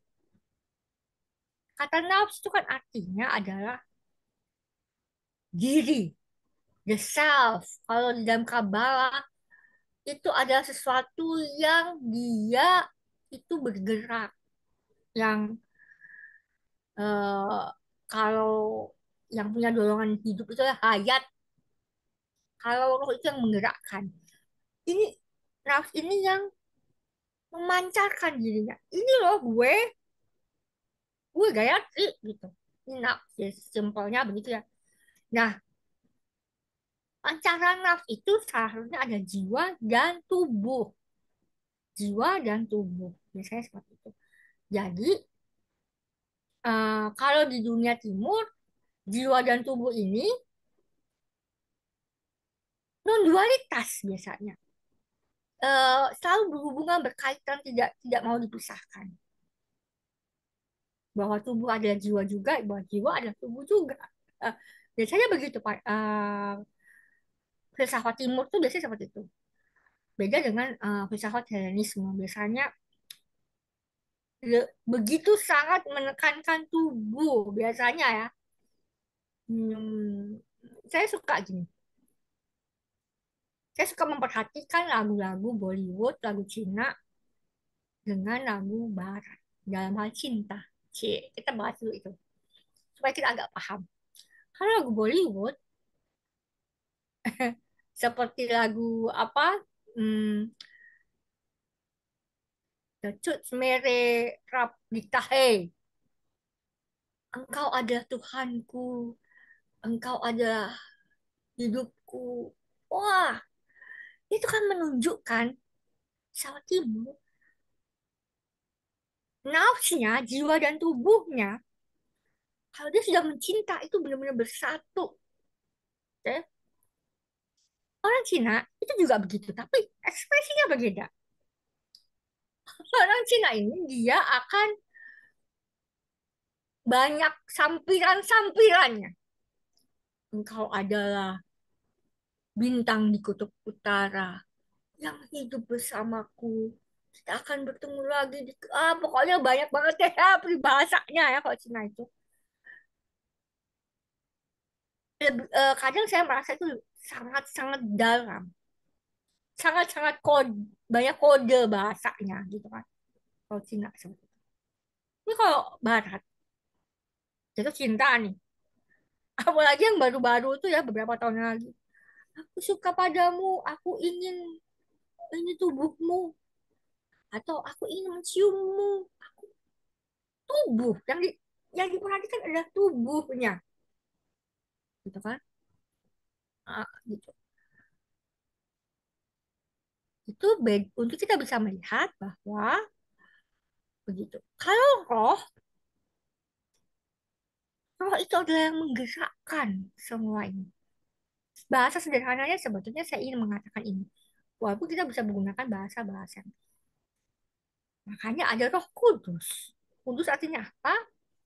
Yang menggerakkan kita untuk berbuat hal-hal yang kudus, yang baik, yang keadilan ilahi, Holy Spirit. Sehingga dialah yang menggerakkan nafs, baik itu di dalam jiwanya, jiwa itu bisa pikiran, perasaan, ya kan? Dan nafs pada tubuhnya, perbuatannya, ucapannya. Ya kan? Kalau kita kayak saya gini ngomong sekarang kan pakai mulut, pakai suara dari tubuh, ya kan? Itu kira-kira jawaban saya untuk yang pertama dari Mbak Wahyuni. Nah, mudah-mudahan bisa paham. Kemudian mengenai 7 hari penciptaan, Enggak, ini ya hanya metafora ya, bukan 24 jam. 7 hari penciptaan adalah satu cara untuk mengajarkan tentang siklus, inkarnasi atau materialisasi dari ruh kepada nafs, jiwa, tubuh, kemudian tubuh-tubuh yang makin kompleks. Dari tubuh yang sederhana menjadi tubuh-tubuh yang kompleks. Dan akhirnya setelah begitu kompleks dan begitu sudah mencapai kayak puncaknya, kayak udah paling cantik lah, yang paling bagus gitu kan. Kemudian mengalami kemunduran, kemerosotan, meredup, itulah hari ketujuh istirahat, nanti dia akan kembali kepada hari pertama lagi.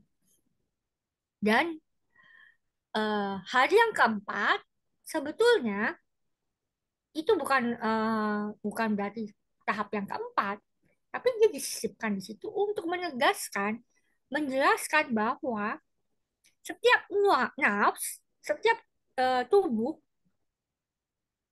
itu terkoneksi satu sama lain. Kalau ada hujan di hutan Amazon pun, itu sebetulnya punya pengaruh dengan kita yang saat ini hidup di Indonesia pun. Kalau kita menyadari bahwa kita itu tauhid, oneness. Makanya itu ilmu yang disebut sebagai ilmu, walaupun kalau orang sains sekarang bilangnya pseudoscience ya.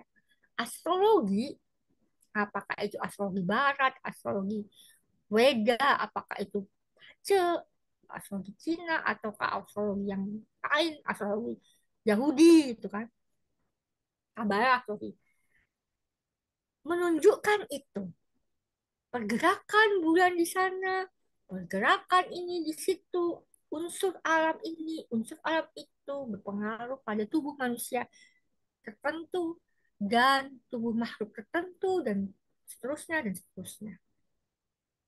gitu ceritanya Mbak. Sehingga kemudian bisa juga makin menjadi satu yang kompleks pada hari kelima itu kan, pada hari kelima itu kan mulai tumbuh-tumbuhan, binatang-binatang yang apa berkeriap-keriapan itu tadi, seterusnya, seterusnya. Begitu Mbak Wahyuni, uh, jawaban saya. Terima kasih. Ya, terima kasih, Mbak. Ya, Herman, apa maksudnya abstrak menjadi konkret? Ya, sih apa sih? Saya, em, mungkin mungkin ada yang pernah mendengar apa konsepnya Plotinus ya, yang pertama kali kayaknya di Yunani itu. Jadi apa namanya, ruh tadi itu abstrak sekali. Jadi tidak bisa kita bayangkan eh, apa eh, serupa dengan materi begitu, dengan benda-benda itu sangat abstrak gitu kan. Dan kemudian berinkarnasi ruh tadi menjadi jiwa gitu kan. Nah, jiwa itu sudah mulai mungkin punya sifat-sifat gitu kan, sifat-sifat materi gitu kan, tapi dia belum murni materi gitu. Masih tetap abstrak ya? Masih tetap abstrak, tapi abstraknya abstrak yang sudah ini ya, sudah menurun gitu, sudah menurun.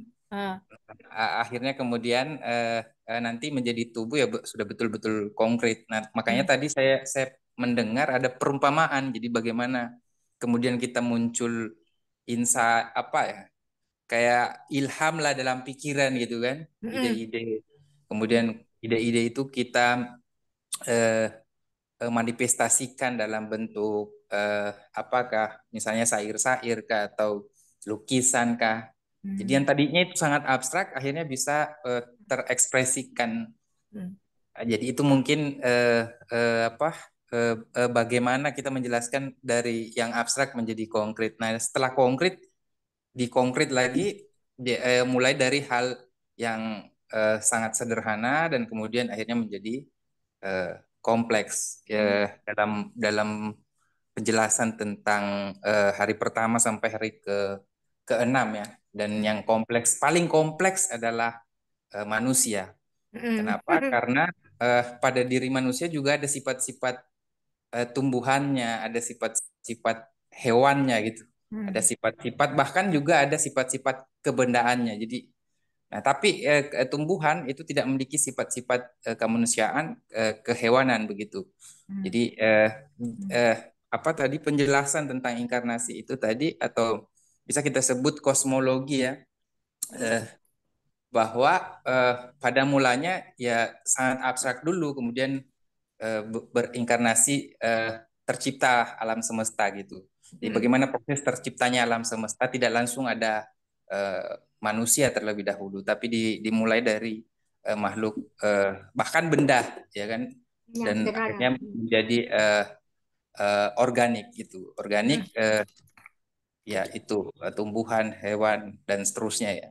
Sampai akhirnya jadi manusia. Nah, yang saya mau tanyakan itu tadi, setelah jadi manusia, disitulah mungkin ada istilah kejatuhan ya. Karena kalau di tumbuhan tidak mungkin berdosa kan, di hewan juga ya bisa kita sebut berdosa. Nanti di puncaknya di manusia, maka muncul potensi untuk jahat atau baik. Nah, gara-gara ada itu, maka konsekuensinya harus ada reinkarnasi. Jadi sepertinya ada hubungan antara inkarnasi dan reinkarnasi. Seperti itu mungkin saya komentari. Terima kasih. Terima kasih. Ya, setuju. Ada sangat hubungan antara kejatuhan manusia ya. Di dalam cerita Taman Eden itu nanti kita akan mulai membahasnya di dalam konsep karma, din. Nah, nanti kita akan menjadikan satu pertanyaan, apakah iya, gitu kan? Kalau memang reinkarnasi ada gitu. Nah, itu kan juga berkaitan dengan pembahasan mengenai alam Hades atau alam kubur, gitu kan? Yang menariknya, Buddhisme, Hinduisme percaya kepada reinkarnasi, tetapi mereka juga sebetulnya juga punya konsep sistem Hades. Konsep kuburan, alam kuburnya orang Buddhisme itu juga sangat mengerikan. Bukan hanya ada tuh ya, saya lihat statusnya orang gitu ya. Apa itu di agama-agama impor Timur Tengah menebar ketakutan, surga neraka, alam kubur. Nah, kata saya, Buddhisme belum tahu aja dia cerita Buddhisme alam kubur. Itu kan saya kan dulu waktu sekolah belajarnya itu malah waktu saya SMP, karena saya menulis tentang bulan hantu lapar. Dari situ saya tahu surganya orang Buddhisme dan surganya orang Konfusianisme, surga nerakanya itu ataupun dan juga alam kuburnya itu sama aja kayak orang Islam. Orang Kristen bilang di dalam kami nggak ada surga neraka. Ya kamu nggak baca kitab Injil-Injil Apokripa. Injil-Injil Apokripa itu ada cerita-cerita neraka yang serem-serem. Atau Yahudi gitu. Nggak ada Yahudi, ada juga. Jadi kita itu terlalu dibiasakan karena kita tahunya di kita aja, kita nggak pernah keluar melihat masyarakat yang lain gitu kan. Ternyata di masyarakat adat lain ada, di ini ada. Nah, akhirnya ini apa? Di sini yang mencoba kita bahas, mencoba kita lihat, gitu kan. Kok ada yang bagian orang nggak percaya sama reinkarnasi, dan orang yang percaya dengan reinkarnasi. Dan apakah mungkin kalau kita percaya reinkarnasi, kita tidak meninggalkan pemahaman kita yang dulu ada surga neraka, ada apa alam kubur misalnya atau alam Hades gitu kan, ada kiamat, ada hari akhir gitu kan dan seterusnya. Nah, makanya harus dari dasar dulu pentingnya mengetahui tentang siklus itu dari 7 hari penciptaan dan 17 tadi yang saya sampaikan ya, tadi itu dasar-dasar mengenai framework agama yang natural, yang ada itu di masyarakat purba itu, hal-hal itu tuh udah ada. Walaupun dia itu mungkin nggak ngomong, walaupun mungkin dia nggak menulis dengan canggih kayak kita sekarang, ada di dalam sistem-sistem mereka. 17 itu. Gitu.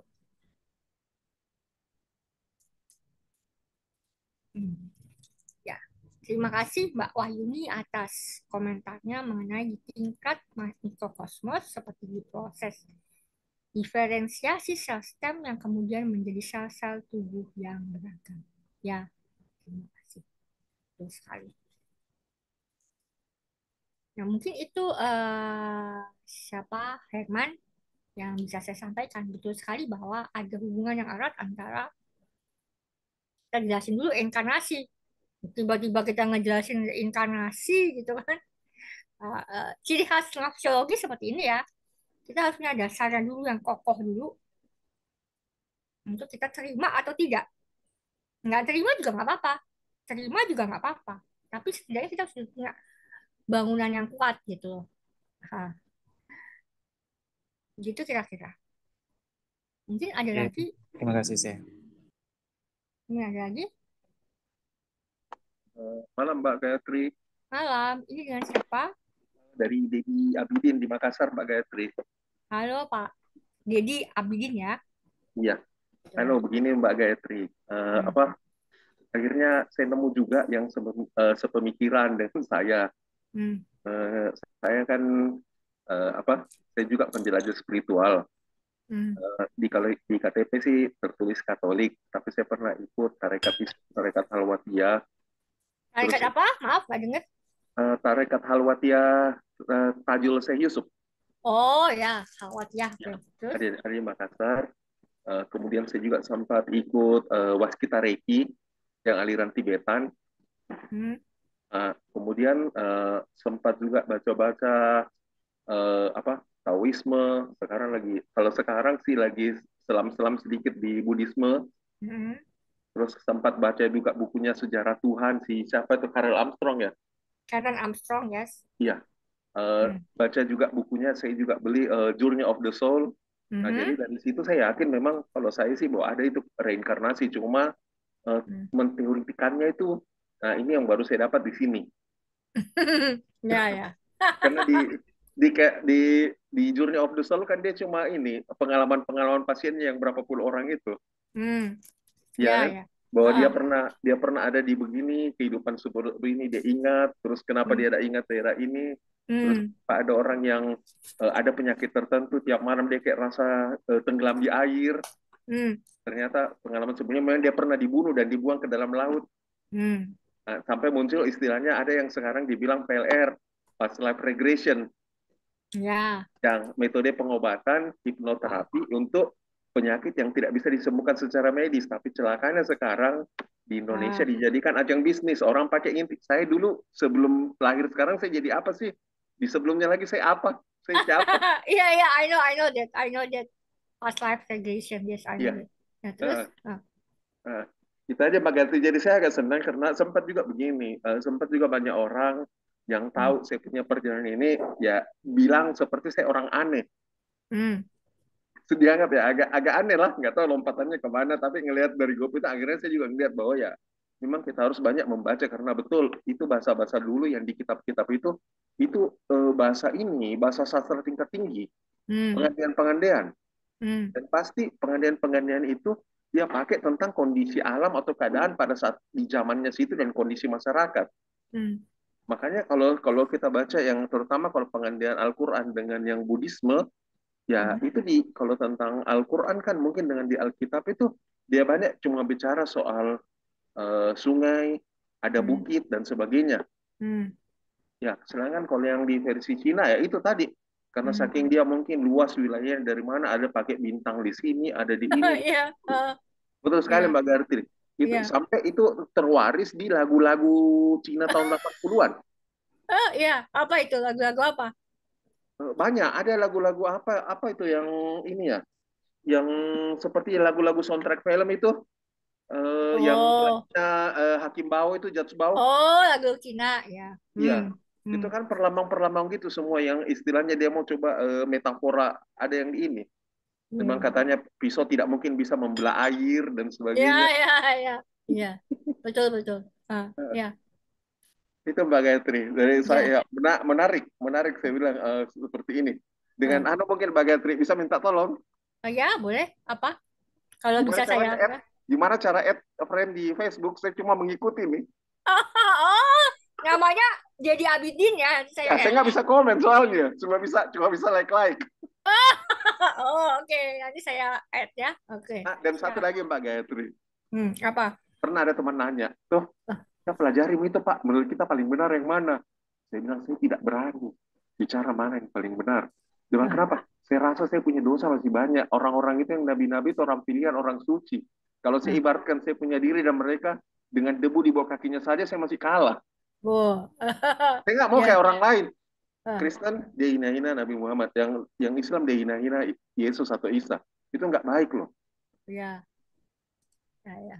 Kita harus menghormati mereka, karena Nabi itu mereka juga saling menghormati satu sama lain. Betul. Ya kan kita Yang nggak tahu ya di sana Nabi Muhammad lagi pesta ulang tahun sama Lao Tzu sama Konghucu kan ya. Ya, betul. Tapi itu kan ada sebenarnya di hadis-hadis. Hadisnya Ya, Nabi Muhammad carilah ilmu sampai ke negeri Cina. betul. Nah, belum lagi pada waktu pesannya di ini, Sirah Nabawiyah. Hmm. Pada Nabi Muhammad mau meninggal, ada doanya kan kepada ini, ya Allah, pertemukanlah aku dengan teman yang maha tinggi. Hmm. Hmm. Mungkin kalau yang bagi agama Islam itu bisa periksa Sirah Nabawiyah itu. Hmm. Ada pesan di situ.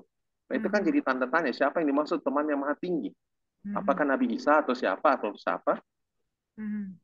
Terus pesannya Nabi Isa, siapa yang meninggikan diri dia akan direndahkan, siapa yang merendahkan diri dia akan ditinggikan. Hmm. Hmm. Oke, itu barangkali saja Mbak Gayatri. Ya, terima kasih. Ya. Enaknya manggilnya Bang, Pak. Eh, Kayaknya Mbak Gayatri kayaknya lebih tua dari saya. Hah, masa sih? Saya 50-an, Mbak. 50, Mbak Gayatri. Saya belum 50. Berarti saya panggil. Sorry, maaf. Ya saya panggil Bang aja ya, kan orang Ya, dari ya. dari Sulawesi ya. Iya, dari Ah, Makassar ya, Mbak ya Gayatri. Makassar. Ya sama ini dengan saya teman orang Makassar.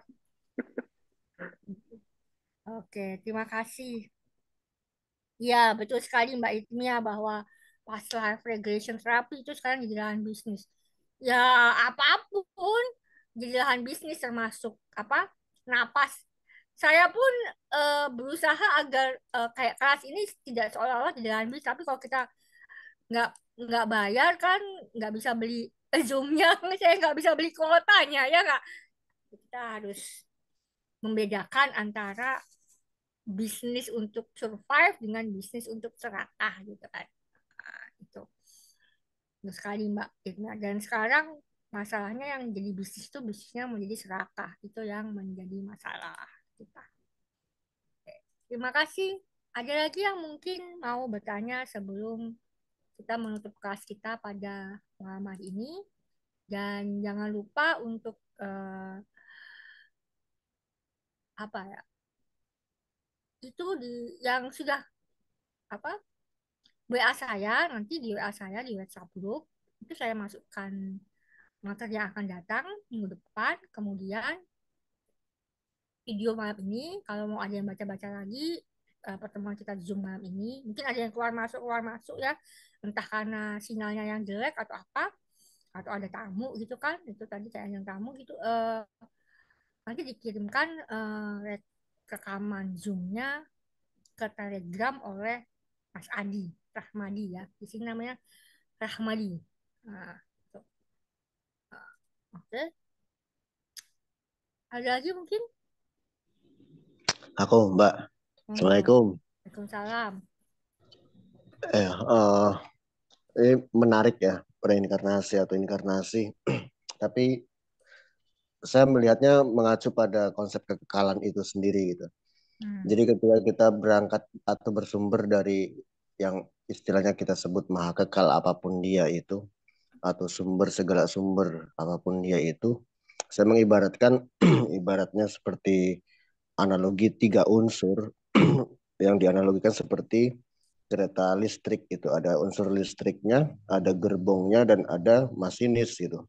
Nah, unsur listrik ini adalah unsur yang berketerusan gitu, yang sifatnya dia berasal dari sumber tadi, yang kemudian dia menjadi segala sumber kehidupan itu, dan dia nggak peduli dengan bentuk kehidupan yang seperti apa. Dia hanya mengalir demikian, itu menjadi satu energi yang terus menerus kekal. Lalu kemudian di sana gerbong ibaratkan wujud-wujud material ini atau ciptaan-ciptaan ini dalam bentuk sel dan seterusnya apapun itu, yang kemudian di sana pun juga saling berkelindan dan sangat bergantung pada energi tadi yang sifatnya kekal itu, kecuali hanya perubahan wujud, perubahan bentuk, pola sirnanya itu lebih kepada adanya banyak ragam perubahan itu seperti itu. Jadi sirna wujudku itu bukan menjadi sirna ketiadaanku bahwa dalam konteks materialnya, tapi bisa jadi aku terurai menjadi banyak hal, menjadi banyak sel, banyak atom, banyak mikroorganisme dan sebagainya dalam konteks wujud materialku gitu. Lalu kemudian di sana ada masinis. Nah, ini yang kemudian aku sebut apapun itu dialah hakikatku gitu. Yang notabene adalah tempat yang bukan notabene bukan si material itu juga, tapi bukan si Tuhan itu juga. Itulah aku si masinis ini gitu. Aku yang menentukan.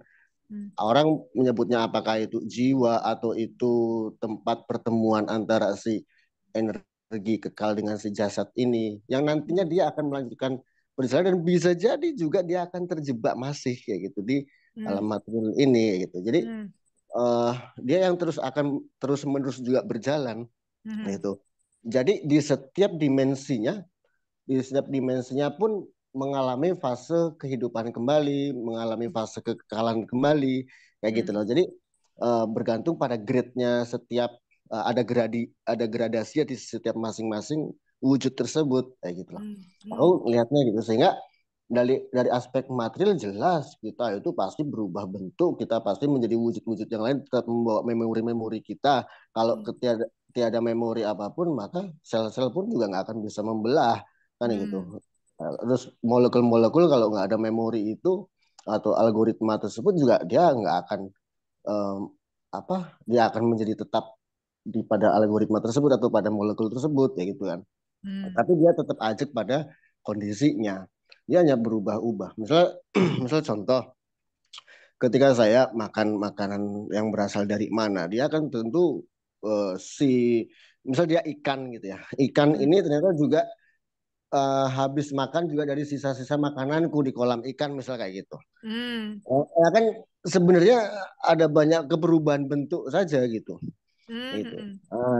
Lalu sebenarnya saya mati, saya jadi bangke, terus kemudian kebetulan ada belatung, atau kemudian ada air masuk ke dalam kuburku, terus kemudian air itu juga membawa unsur-unsur ke dalam tanah, merembes ke dalam kolam itu, dan seterusnya. Kan kita nggak ngerti nih kita berubah menjadi apa, nantinya akan melekat pada unsur-unsur material yang mana, misalnya kayak gitu. Sehingga akhirnya akan menjadi sperma lagi, menjadi manusia yang lain, melalui manusia yang lain, misalnya kayak gitu kan. Allah alam kan gitu, kita nggak ngerti gitu. Itu baru di aspek material saja sebenarnya proses kita hidup lagi itu bisa sangat terjelaskan ya gitu loh. Proses kita menjadi apa lagi itu bisa sangat terjelaskan. Itu baru di aspek materialnya. Nah, kemudian yang tadi yang coba saya sinkronkan pada konteks jiwa atau ruh atau yang kembali, yang orang bilang yang balik ya, orang mati itu nanti berarti dicabut ruhnya, dicabut nyawanya, nah gitu ya, dicabut apa namanya. Oke lah, kalau aku ngeliat gini, anggaplah kalau di sini ada nyawa, ada jiwa. Kalau nyawa aku lihat itu tadi ya, energi listriknya dicabut lah, colokannya dicabut nih, berhenti gitu. Tapi bukan itu yang kembali, yang hidup terus menerus, yang mengabadi ini kan bukan si nyawa ini gitu, tapi unsur yang sudah menjadi tindakan tadi, yang aspek-aspek yang sudah melekat tadi gitu loh. Kayak misalnya kalau orang Islam bilangnya apa, amalnya menjadi apa misalnya gitu kan. Apa terus kemudian kalau dia berbuat baik terhadap sesuatu, dia energinya itu akan terus-menerus ada. Ini saya jadi ingat ketika ada satu kajian tentang kematian gitu loh. Aku dari dulu tuh selalu nggak terima ketika dikatakan bahwa orang itu mati terus nanti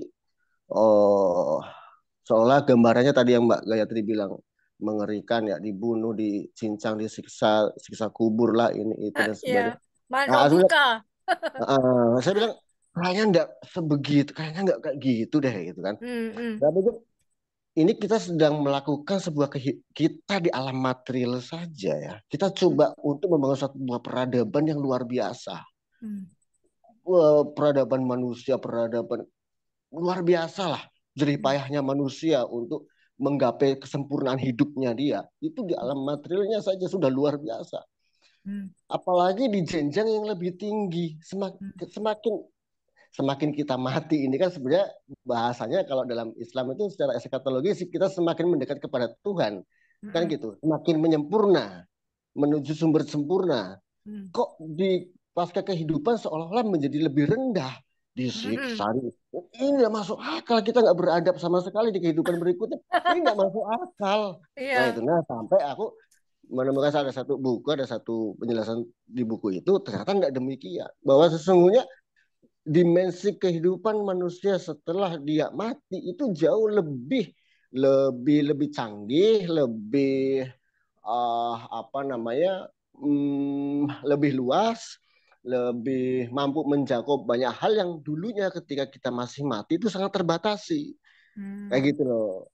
Nah, itu jadi untuk mengaktualkan di kehidupan pasca yang sekarang, ini lebih mudah mengaktualkannya. Kalau dulu kita butuh angin harus pakai kipas angin, ke depan mungkin di alam berikutnya kita sudah punya alat nggak ngerti apa yang kemudian kita bisa mengaktualkan angin ini dengan lebih mudah.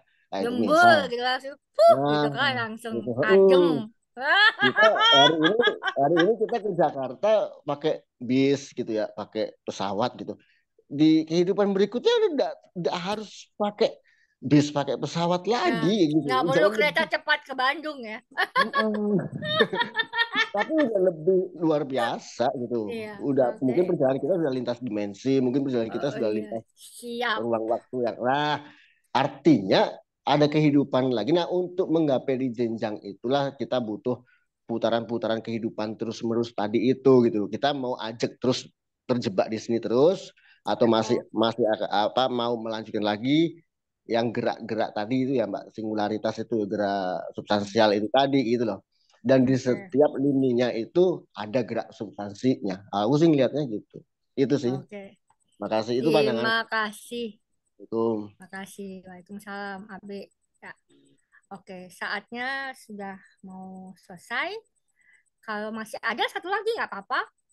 Sebelum saya kasih closing statement untuk tadi sebetulnya aku tuh agak sedikit kelewat sih yang masalah si suaranya Mbak tahapannya. Oh, nggak kedengeran ya? Sekarang kedengeran. Sekarang kedengeran. Aku setting dulu audionya. Kedengeran?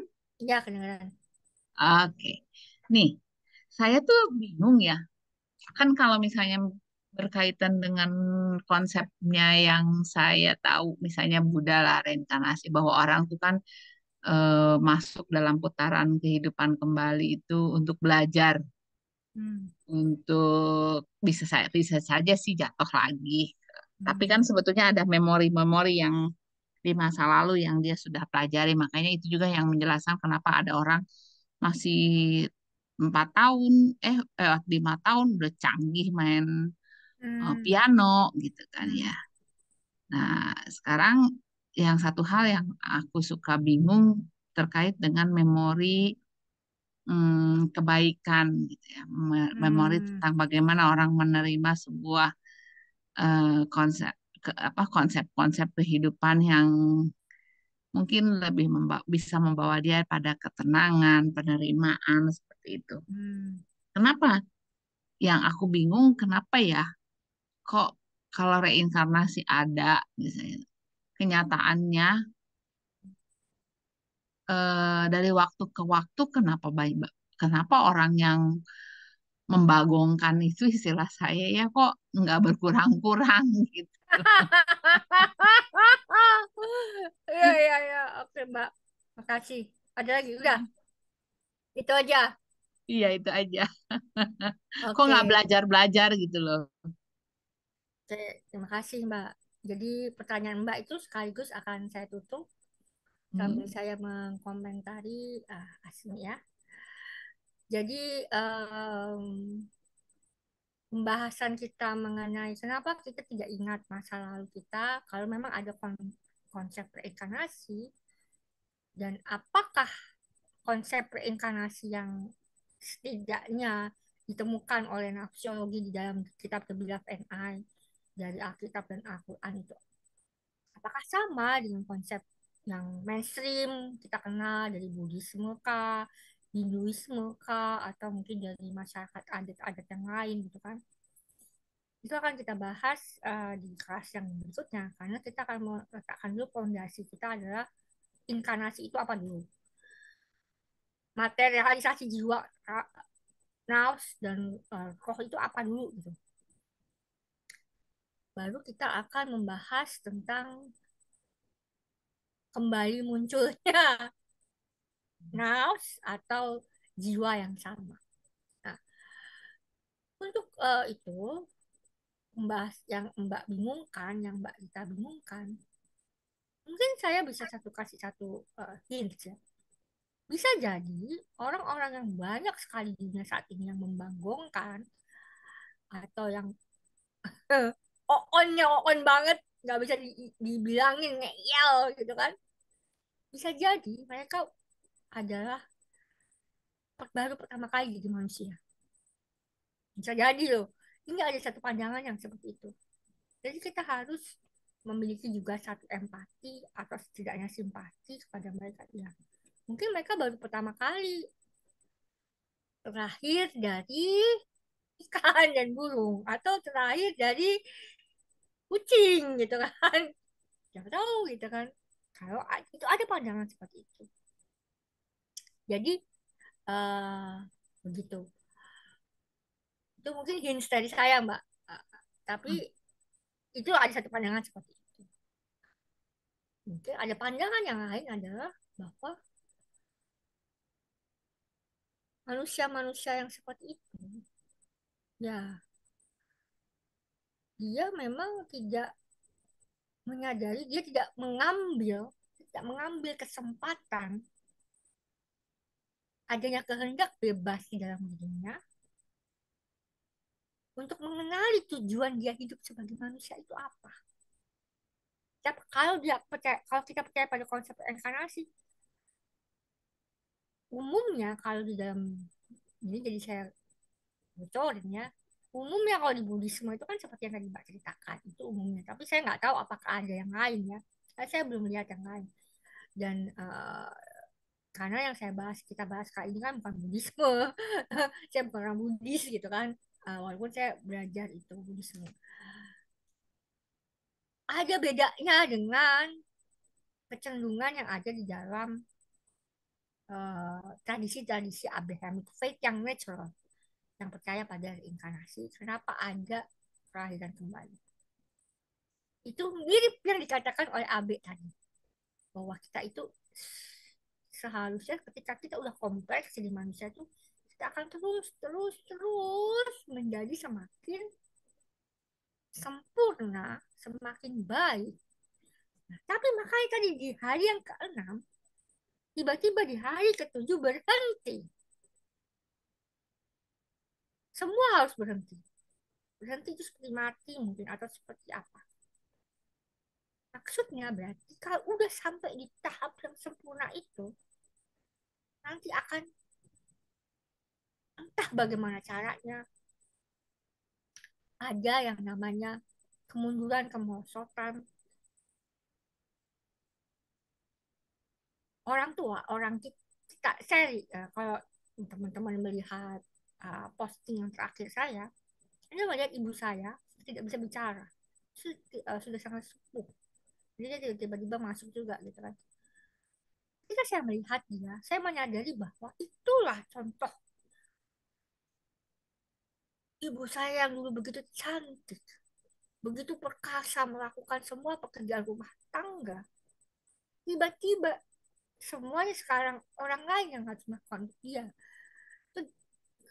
Itu contoh satu individu. Bagaimana dengan kemanusiaan?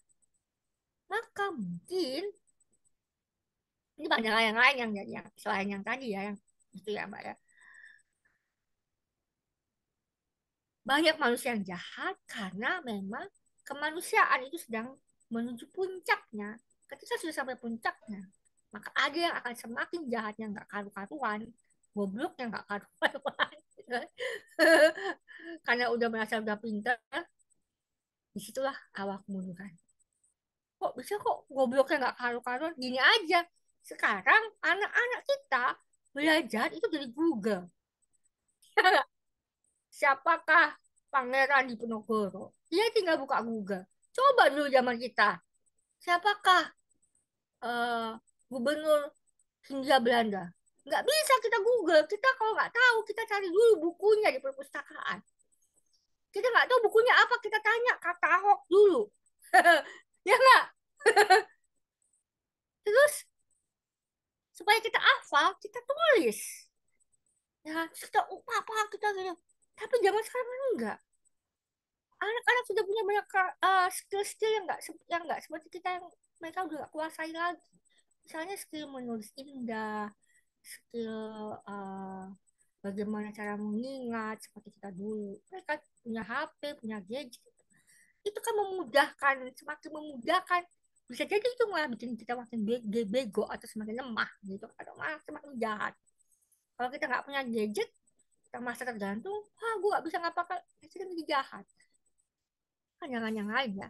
Kalau kita sudah sampai puncaknya, kemanusiaan pun akan berakhir gitu kan, misalnya akan diulang lagi. Kalau seperti yang Mbak bilang gitu kan, dulu kita pernah ingat nggak kita ngomong riset dari nol lagi. Kalau games dibikin zero lagi gitu kan kita Mbak. Nah, seperti itu mungkin yang bisa saya sampaikan untuk sementara pada Mbak Rita. Terima kasih, Mbak. Ya, ya. Dan untuk Abe, terima kasih juga atas insight-nya. Dan yang terpenting untuk diingat bahwa nafsologi ini selalu menampilkan berbagai cara pandang. Karena di The Belief and I sendiri selalu ada, dia kasih ini loh cara lain melihat cerita ini loh cara lain melihat cerita itu, ini loh cara lain memandang. Jadi kita jangan stick atau jumut atau terlalu kaku melihat satu cerita. Kita bisa jadi berbagai perspektif yang insya Allah memperkaya itu, walaupun tetap selalu ada panduan-panduan dan lain sebagainya. Dan dengan itu kita tutup kelas kita pada hari ini. Semoga 4 pilar Rijal Al-Ghaib membimbing pikiran dan perbuatan kita semua, dan semoga kelas kita tadi mendapatkan berkat dan rahmat. Setelah pulang dari sini kita menjadi semakin kaya dan dalam hal spiritualitas, pengetahuan dan lain sebagainya, dan terutama kearifan kita. Demikian. Dan kalau ada pertanyaan silahkan diajukan di WhatsApp group atau di Telegram group nanti ya, dibikin oleh Rahmat ya. Dan mungkin kalau bisa saya jawab dalam waktu seminggu ini, bisa saya jawab di Telegram. Mungkinnya kan Telegram di channel saya ya, Telegram. Mungkin itu dulu. Sampai jumpa minggu depan. Terima kasih semuanya. Ya, terima kasih juga. Terima kasih. Selamat malam semua.